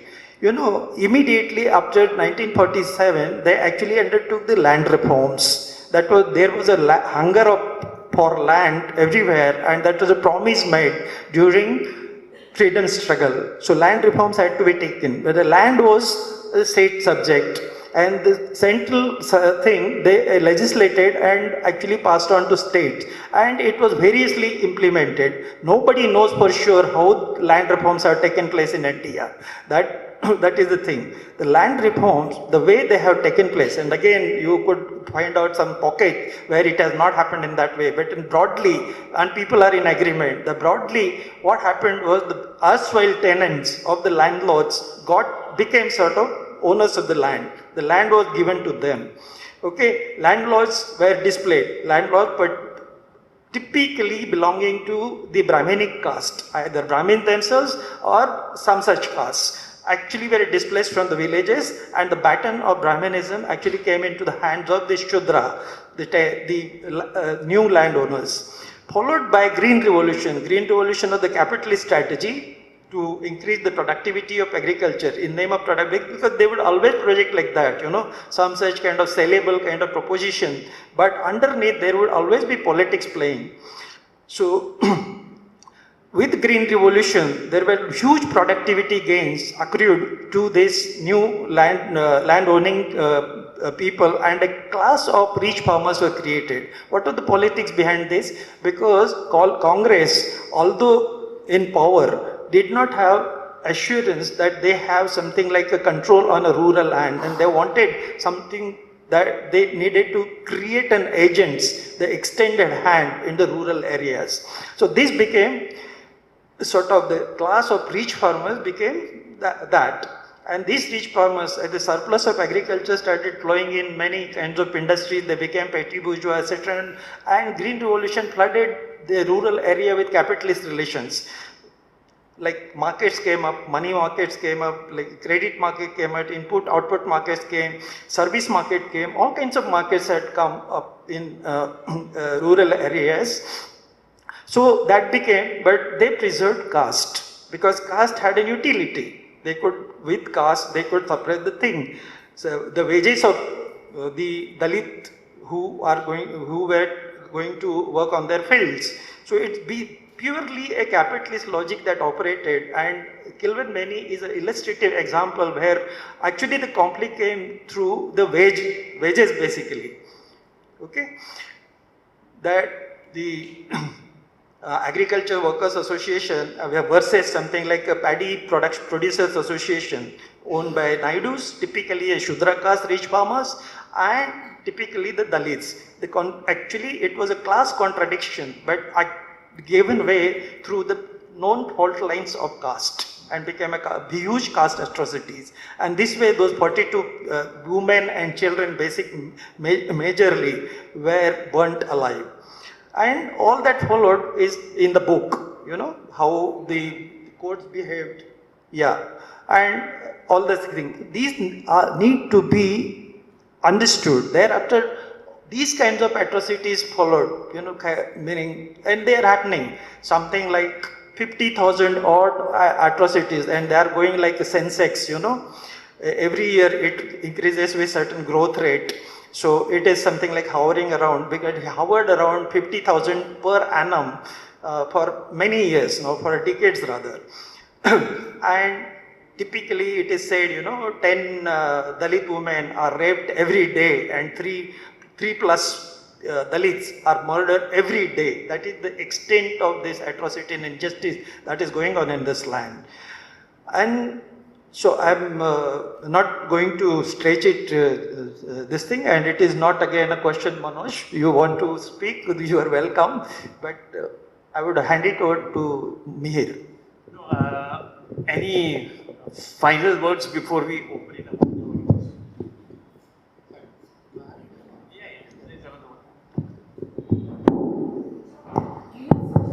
Sorry. Since I'm as I said, a Katha Vachak and not a Pandit, I want to tell a few more stories because they relate to, the stories that relate to Bombay I want to tell you. We happen to be sitting in a hall that is named after, I believe, Lady Willington. That's part of the address that was sent to me. That I thought should be provocation enough for me to tell you this story. That, there were references to Manek ji, Dada Boy, why there was a reference to him is he was the first legislator in the country to have broken India's silence in its parliament on untouchability. Before that, I mean, there were very eminent legislators like, say, Gokhale. He passed away in 1915, shortly after Gandhi returned. Yet, for the 10-15 years that he was there, and he set new benchmarks for how a legislator should be performing due diligence, and put the British administration on the mat on issues like budget and so on. Despite all that accomplishments of his, he somehow never raised this issue of untouchability in the legislature. And that, the person to who goes the credit of breaking the silence on that subject was not any Congress member at all. It was not even, he was not even a Hindu. He was a Parsi, a little known Parsi. So little known that he was mistaken for Dadabhai Naoroji, who actually took the view that social reforms should not be discussed in the Congress because they are a divisive issue. So following that line, Congress legislators also kept away from it on the legislative front. So since he was not a congressman, he broke the silence on that subject, and there was such a pushback from Congress leaders of the time, and they were the ones, a section of Congress constituted the Hindu right of the time. The Hindu right that we are familiar with today was yet to be born. RSS came into existence only in 1925. Hindu Mahasabha in 1916 was still a very nascent body. It was still very provincial. And it was the likes of Madan Mohan Malviya, Surendranath Banerjee, who were at different times presidents of Congress party. They were the ones who viciously attacked this man, accused him of hurting their religious feelings by daring to talk about untouchability. These people actually say on record, that was what was so fascinating to me as a journalist, to see that here is this great man, or who we consider to be great, who was conferred Bharat Ratna within months of Modi coming to power, right? The founder of Banaras Hindu University. So what does he say in what was called Imperial Legislative Council at the time? He would say that this is something very deeply offensive. You are hurting our religious feelings. So this man says in his defense that, look, I am somebody who's been waiting all these years for you to raise this issue. But since none of you from that community raised the issue, I couldn't wait any longer, because at the end of the day, I also represent Hindus. I come from a constituency which is predominantly Hindu. So what if I'm a Parsi? Somebody had to break the silence on this subject. And you cannot take the position that untouchability is not worth discussing in Parliament or Imperial Legislative Council. This was the brazen position that people like Madan Mohan Malviya took, right? Surendranath Banerjee and he were the twin forces opposing this, right? So what the government does as a result is, okay, please don't insist on this resolution of yours being adopted or being put to vote. Please withdraw it. We will act on the substance of it. That's the assurance that the British government gives to Dadabhai, and true to that promise, they start collecting data, because that's what Dadabhai in his resolution says, that here is this section of people who face very peculiar disabilities. Look at the farsightedness of this man. It's something that if you read today in 2023, you will say, what's the big deal? Isn't that self-evident? But the fact is, in 1916, nobody saw it that way. None of the great people of Congress saw it that way. None of the great Hindu leaders saw it that way. On the contrary, they were on record saying, how is untouchability a subject of discussion before a legislature? What on earth does it have to do with legislature? This was the position they took, right? So he says, no, they have peculiar problems. They need to be studied as a class apart. You need to take special measures to, the word he uses is ameliorate, for the amelioration of what they at that time were called depressed classes, right?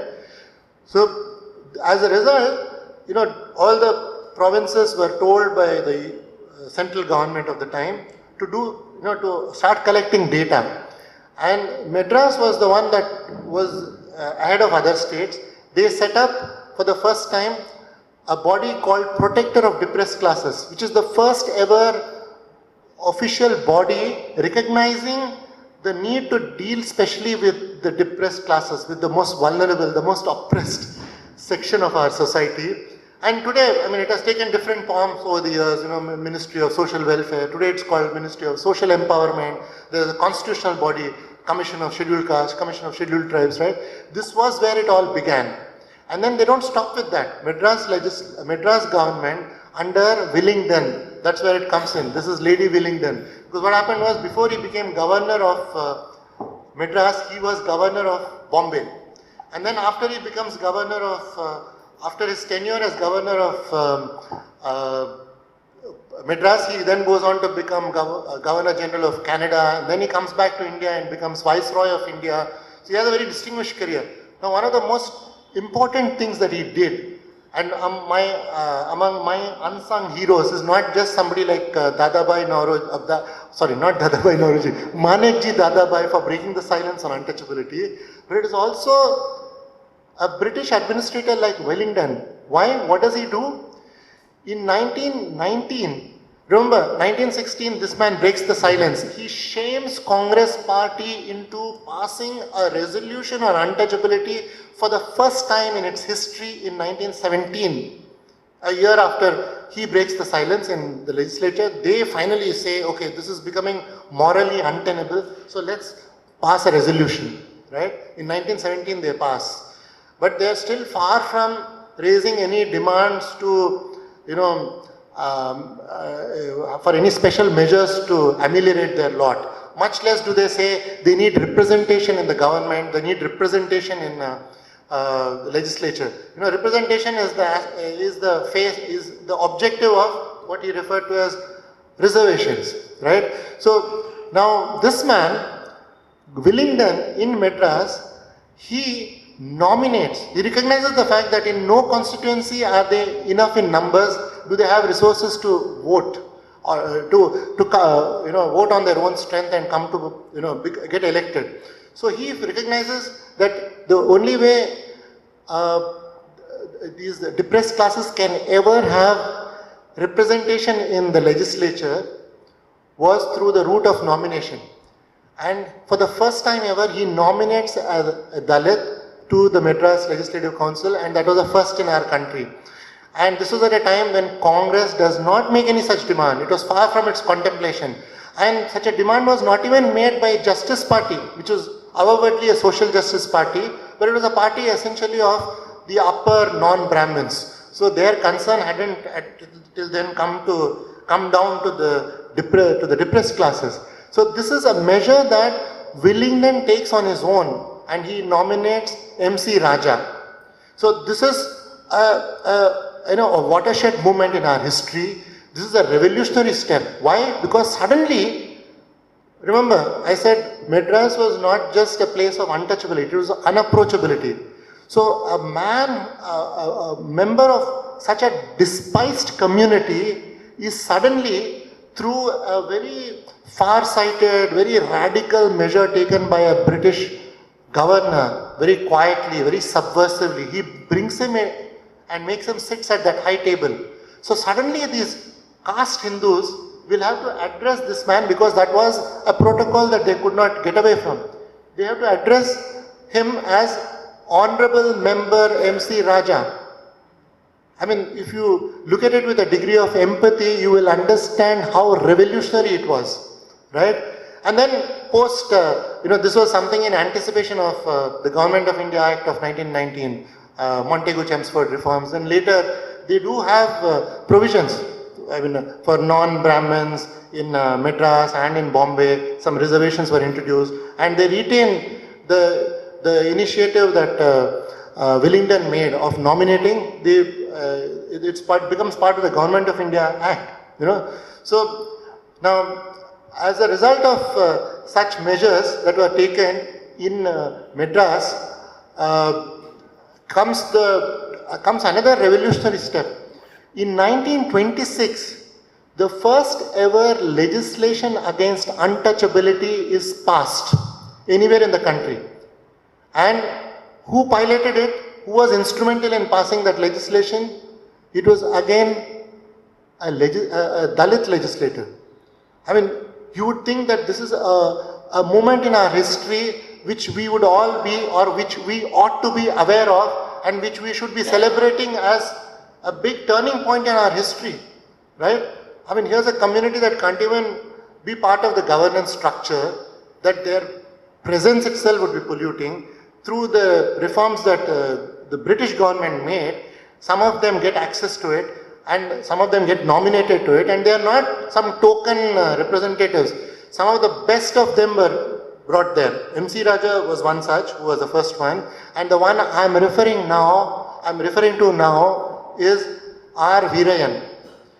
When I mentioned this at the book event that was held a few months ago in Madras, it came as news to the gathering there. In fact, some of the best known experts on caste in Madras, V. Geeta, Ravi Kumar, who's a legislator, who was an MP from a Dalit party, Justice Chandru, then Vidudalai Rajendran, who's a representative of Periyar's school of thought. Speaker after speaker was saying, look, we are all people who have worked on at the grassroots level on this issue of caste, but we were not aware of this Veerayan's historic contribution, that he pulled off this kind of a legislation. Getting to raise questions is one thing, getting to get a resolution passed is another thing. But actually managing to pull off a law, that's the highest a legislator can do. And he was a private member. So imagine the odds he overcame, the kind of mobilization he made, and the kind of backing he got from the British government of the time to take what was admittedly a baby step. It was not a huge thing, but it was revolutionary because it was the first ever legislation on untouchability. So you have such unsung heroes whose stories are here. So this is the value of storytelling. As I said, stories also have their own value, and sometimes they might jolt you out of whatever notions you might have developed on account of the existing theories on the subject, but these might force you to rethink, these might force you to look afresh at whatever is the existing understanding or the existing literature in the subject. So thank you. Thanks. We have roughly about... Thanks to all three of you for being here. We have roughly about 10 minutes to go. 2 minutes. Acha, roughly about 15 to 20 minutes to go. Any comments? Can somebody circulate the mic? There are few points, but because time is limited, I limit to one. That is the inter-se relationship between Gandhi, Ambedkar, and also the British colonial rulers on the question of caste. So that's the point. I will make a comment, and I like you also to respond if possible. So far as Gandhi is concerned, from the day of Hind Swaraj, his project was to mobilize Indians as a single bloc against the British colonial rule.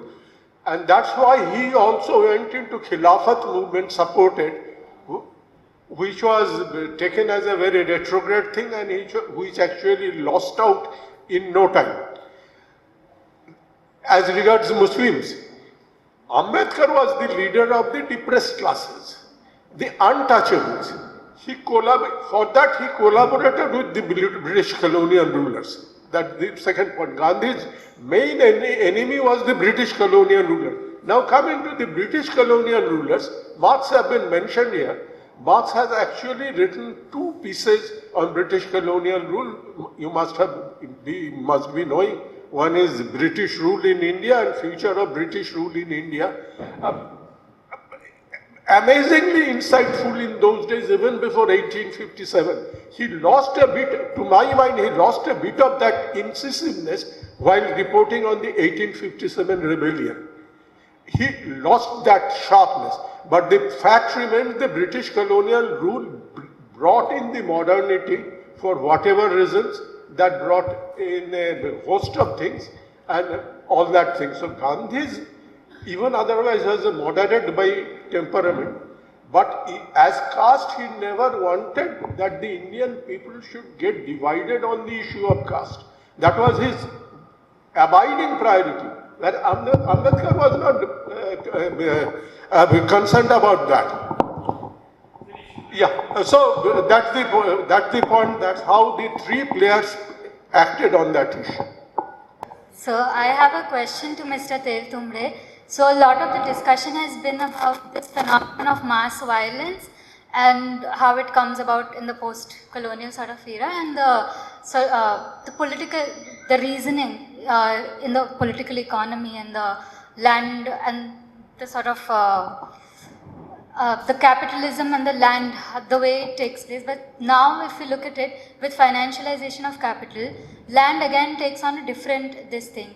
So what new forms of casteism do we get to see? So just in my mind, what I was thinking was what is happening in IITs, what is happening in this, what we call the cultural capital, and how those forms are evolving, and how do you connect this to this changing political economy now that capital has financialized?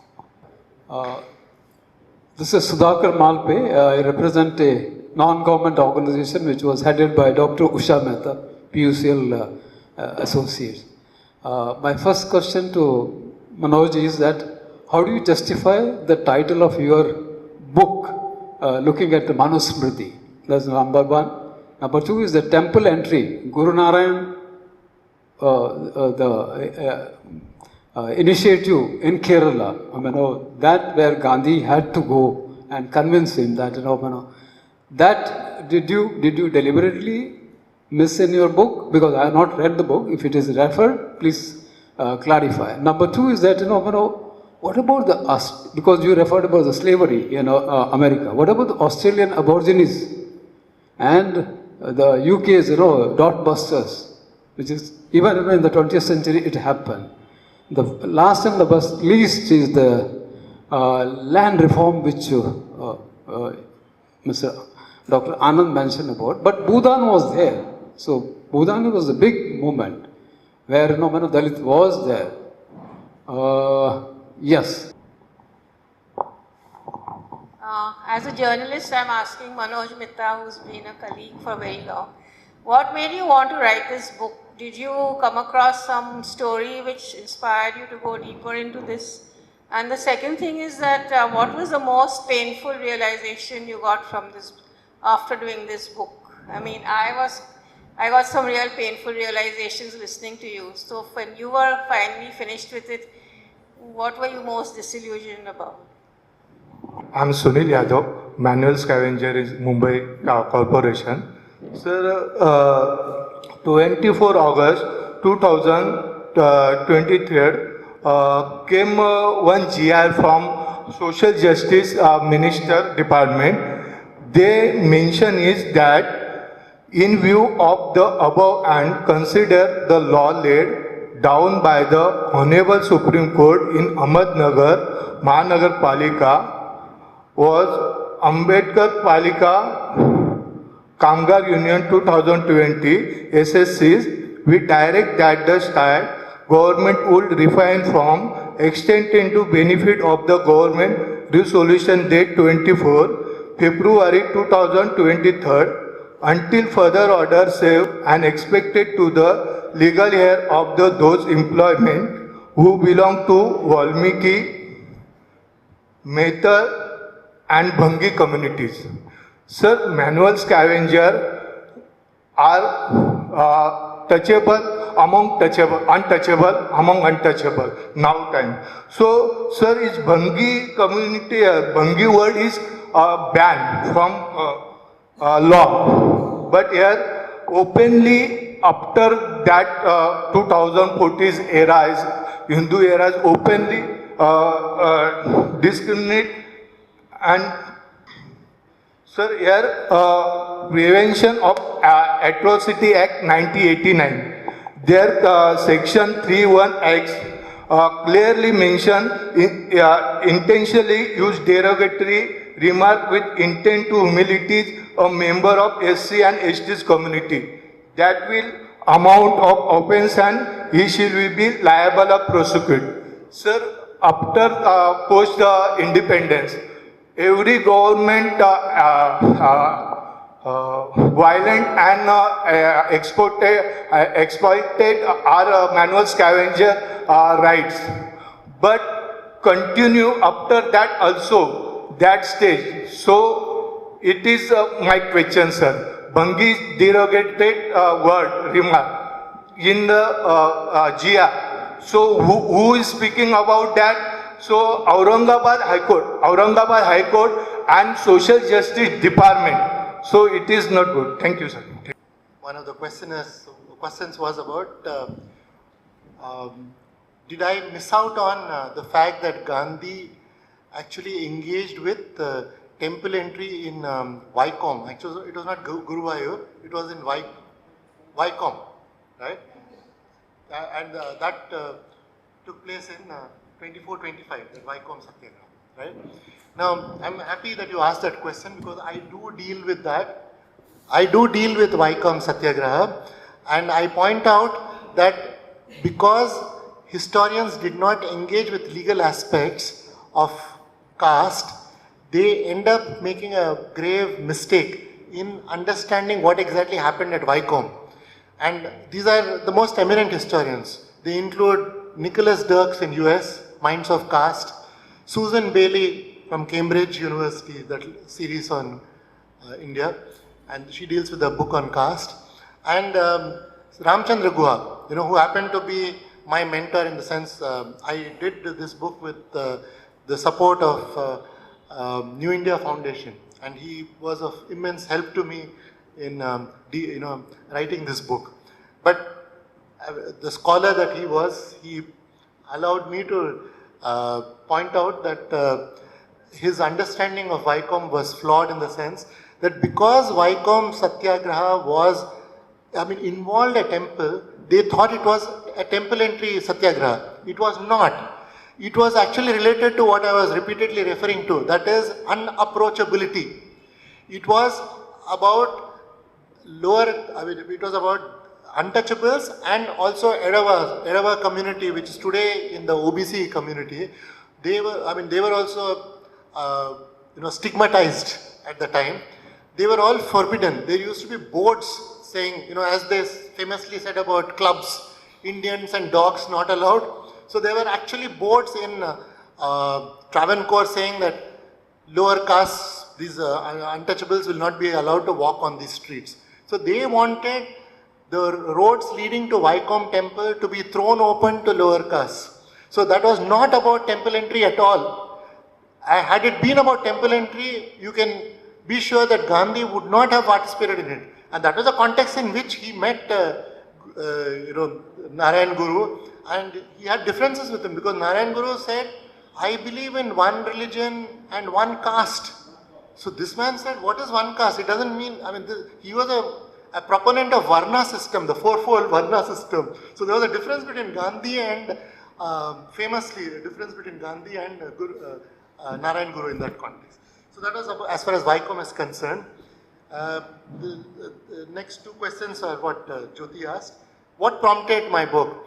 I do explain in the preface that, I did 2 books prior to this, both dealing with mass violence, and I really meant to complete a trilogy on mass violence, this time focusing on violence targeting Dalits. And there is an additional angle to it that unlike in the case of communal violence where there is no special law, in the case of caste violence there is supposed to be a law that is allegedly draconian. So why is it that despite an allegedly draconian law, there is so much impunity for it?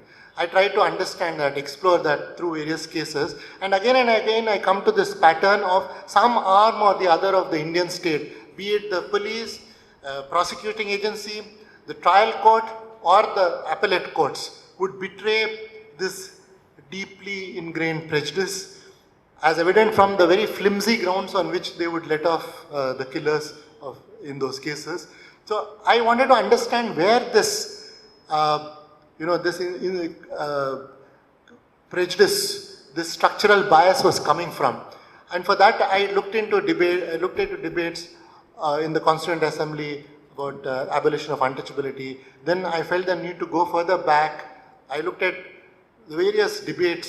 They came as a bit of an eye-opener because none of the existing books really deal with these aspects. So I I found myself going all the way back 2 centuries of various legislative and judicial debates dealing with different aspects of caste reform, and that's why this widened ambit, what was originally meant to be only focused on caste violence, that became the last 2 chapters of this book. And the 16 chapters that precede it is to give you a sense of where that impunity was really coming from, right? And what was, the last question was, what was the most painful realization for me? The most painful realization was that, if these debates that I was talking about, these battles for equality, important as they are, these are not just a matter of history.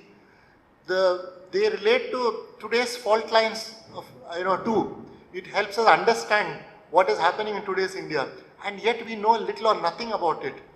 For instance, even in today's India, intercaste marriage can lead to honor killings. It has happened over and over again in a progressive state like Tamil Nadu. Where is this coming from? How will you address this issue if you do not even know that in the year 1918, a man like Vittalbhai Patel piloted this legislation, and he faced such pushback that it led to a 30-year battle. He long passed away. And finally, in the year 1949, Thakurdas Bhargava, I'm happy to say he was a Brahmin. Why am I happy to say? Because these battles were not necessarily between Brahmins and non-Brahmins. It was really between progressive Hindus or liberal Hindus on the one side and Orthodox Hindus. So there were Brahmins on both sides, right? So there was this progressive Hindu called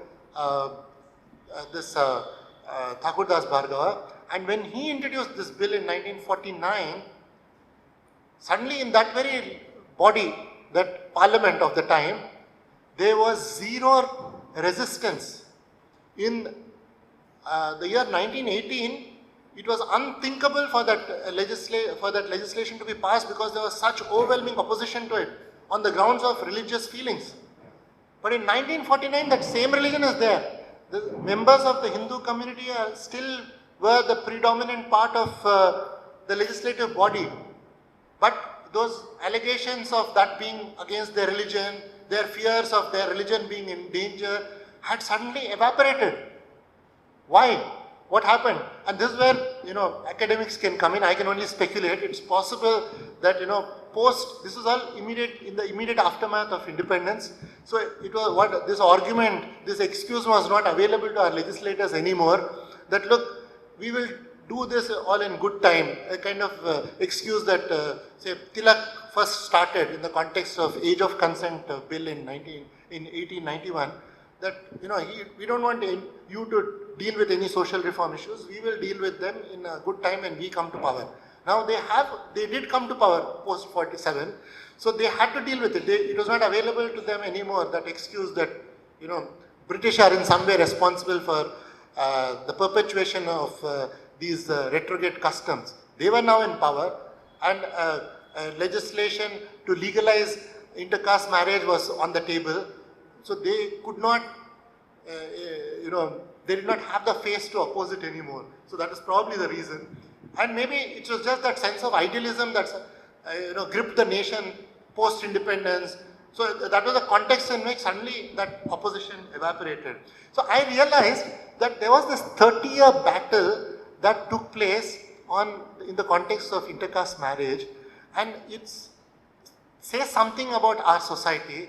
It says something about what our leaders thought at the time, and it says something about how those thoughts are still prevalent, which is the reason why, more than a century after Patel initiated this reform, he initiated it in 1918, and we are talking in 2023, that's more than a century later, and even now, intercaste marriage hasn't become the norm yet.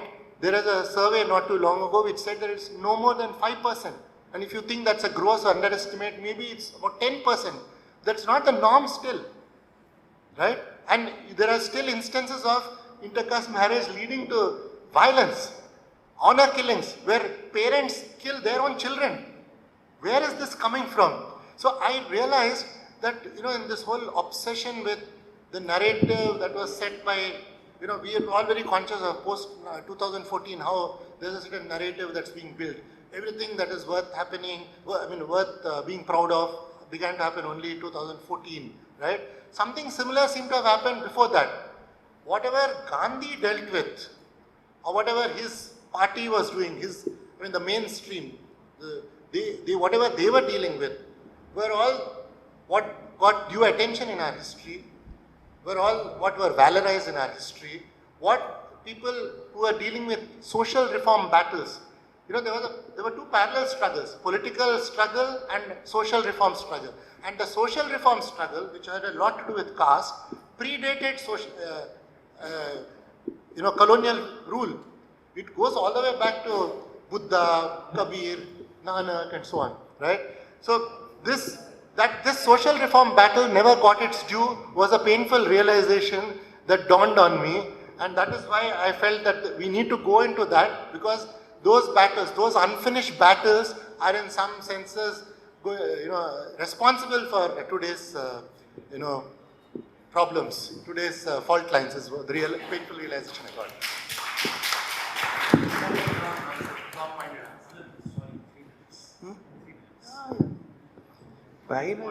Ultra brief. A very good question is asked, a lone question, but very good question. With financialization of capital and the political economic changes, it brings what form of casteism do we yet to see?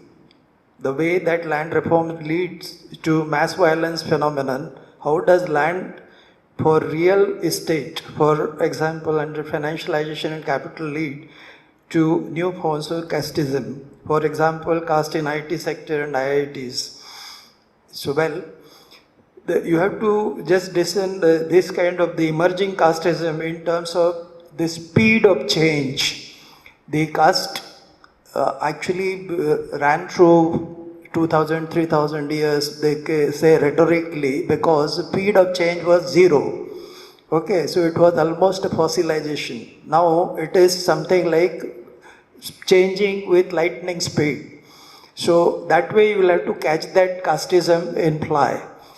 The casteism in IT sector and IITs, etc., is in still the earlier mode. This is actually in relation to the demand and supply.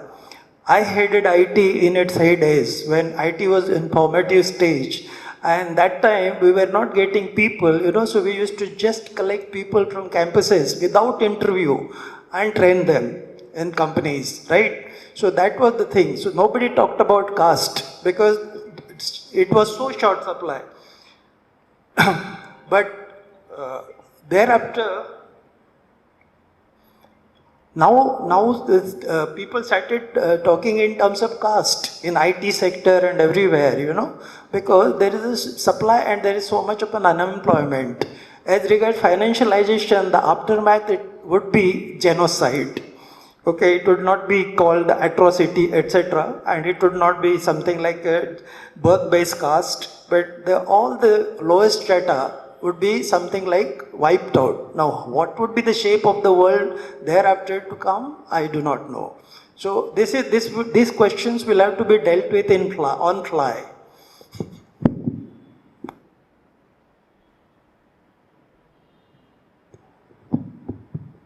Okay. I'll just say a few words in reply to questions which were not necessarily addressed to me.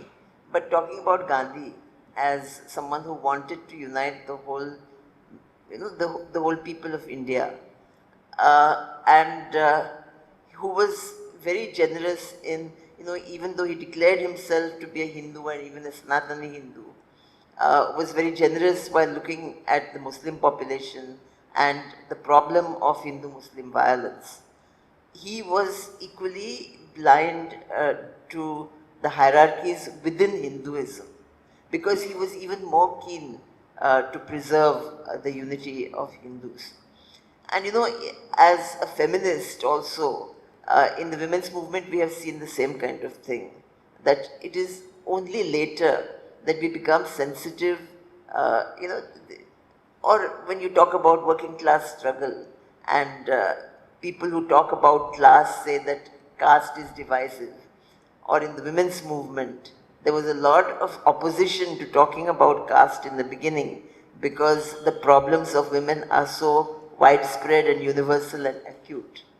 But now I think we are in a stage where these questions have been asked again and again, and we do understand. I mean, somebody like Ram Punyani also points out always that whereas the present regime, for example, directs its hatred and its violence and impunity towards Muslims, the kind of violence against Dalits, you know, there are two or three different kinds of violence. There's the daily violence against Dalit women, for example, or the daily violence of underpaying Dalits and undervaluing their work and undervaluing their persons because they are doing undervalued work.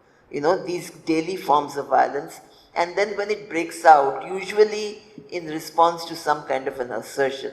I mean, Kilven money, it's a assertion, it's a class assertion, but the whole overlapping of these categories means that the violence turns into a horrific form of caste violence, and it is much easier to dismiss the testimony of a Dalit survivor because in the same language that the British used to call Indians liars.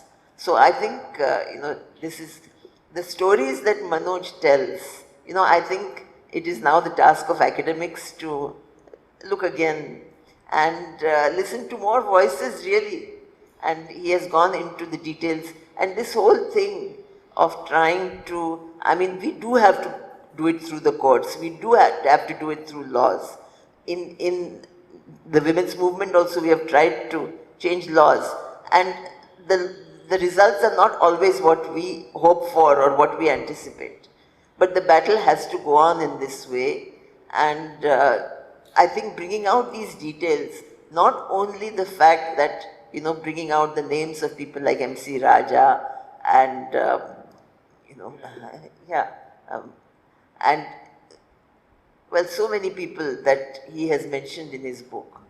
And so let us, you know, not be telling, saying that there is one narrative opposed to another, but now delving into deeper stories where we will find more heroes, men and women, who have done immense work at various times, not only in the courts. So this is largely about the courts, this book. And I welcome journalists who tell stories in their own way. Historians tell stories also, but they want to weave it into a broader narrative. So I think it is a task of all of us to pick up things from a work like this and build our own narratives which are a little more honest and a little more, you know, looking at what is happening in this rapidly changing world that Anand talks about. Okay, thank you. Thanks all of you. Just one or two concluding remarks. As it was mentioned earlier also, that while our constitution has Article 17 which talks about abolition of untouchability, there is not even a directive principle which talks about abolition of caste. Okay, so if one is, so one has to look at the constitution in that context also. It doesn't talk about abolition of caste even as an aspiration. Forget as a present fundamental right reality. Now, that's so that's one aspect one has to bear in mind. The book is very rich, and we could obviously, in the limited time, we could not discuss a lot of issues which are thrown up in the book, including a lot of the 19th century struggles with law, with judgments, with court battles, which he discusses, Manoj discusses in the book. A lot of it we could not, we were mainly focusing today on 20th century and maybe post 20th century a little bit about the violence, etc., etc. So a lot of that is also, a lot of that material is in the book which discusses about the 19th century. So this is the time the British came, actually East India Company came, and then how things changed within East India Company's control with Lord Dalhousie, and which we discuss in quite a lot of detail. And then of course British Crown takes over from East India Company, and then how their approach is slightly different from the approach of the East India Company, etc. A lot of it we couldn't get in, discuss in the limited time we had, but thank you all for coming. Thanks all three of you for being here and making it a very, very lively discussion. Thanks a lot. That's it. That's the end of the meeting.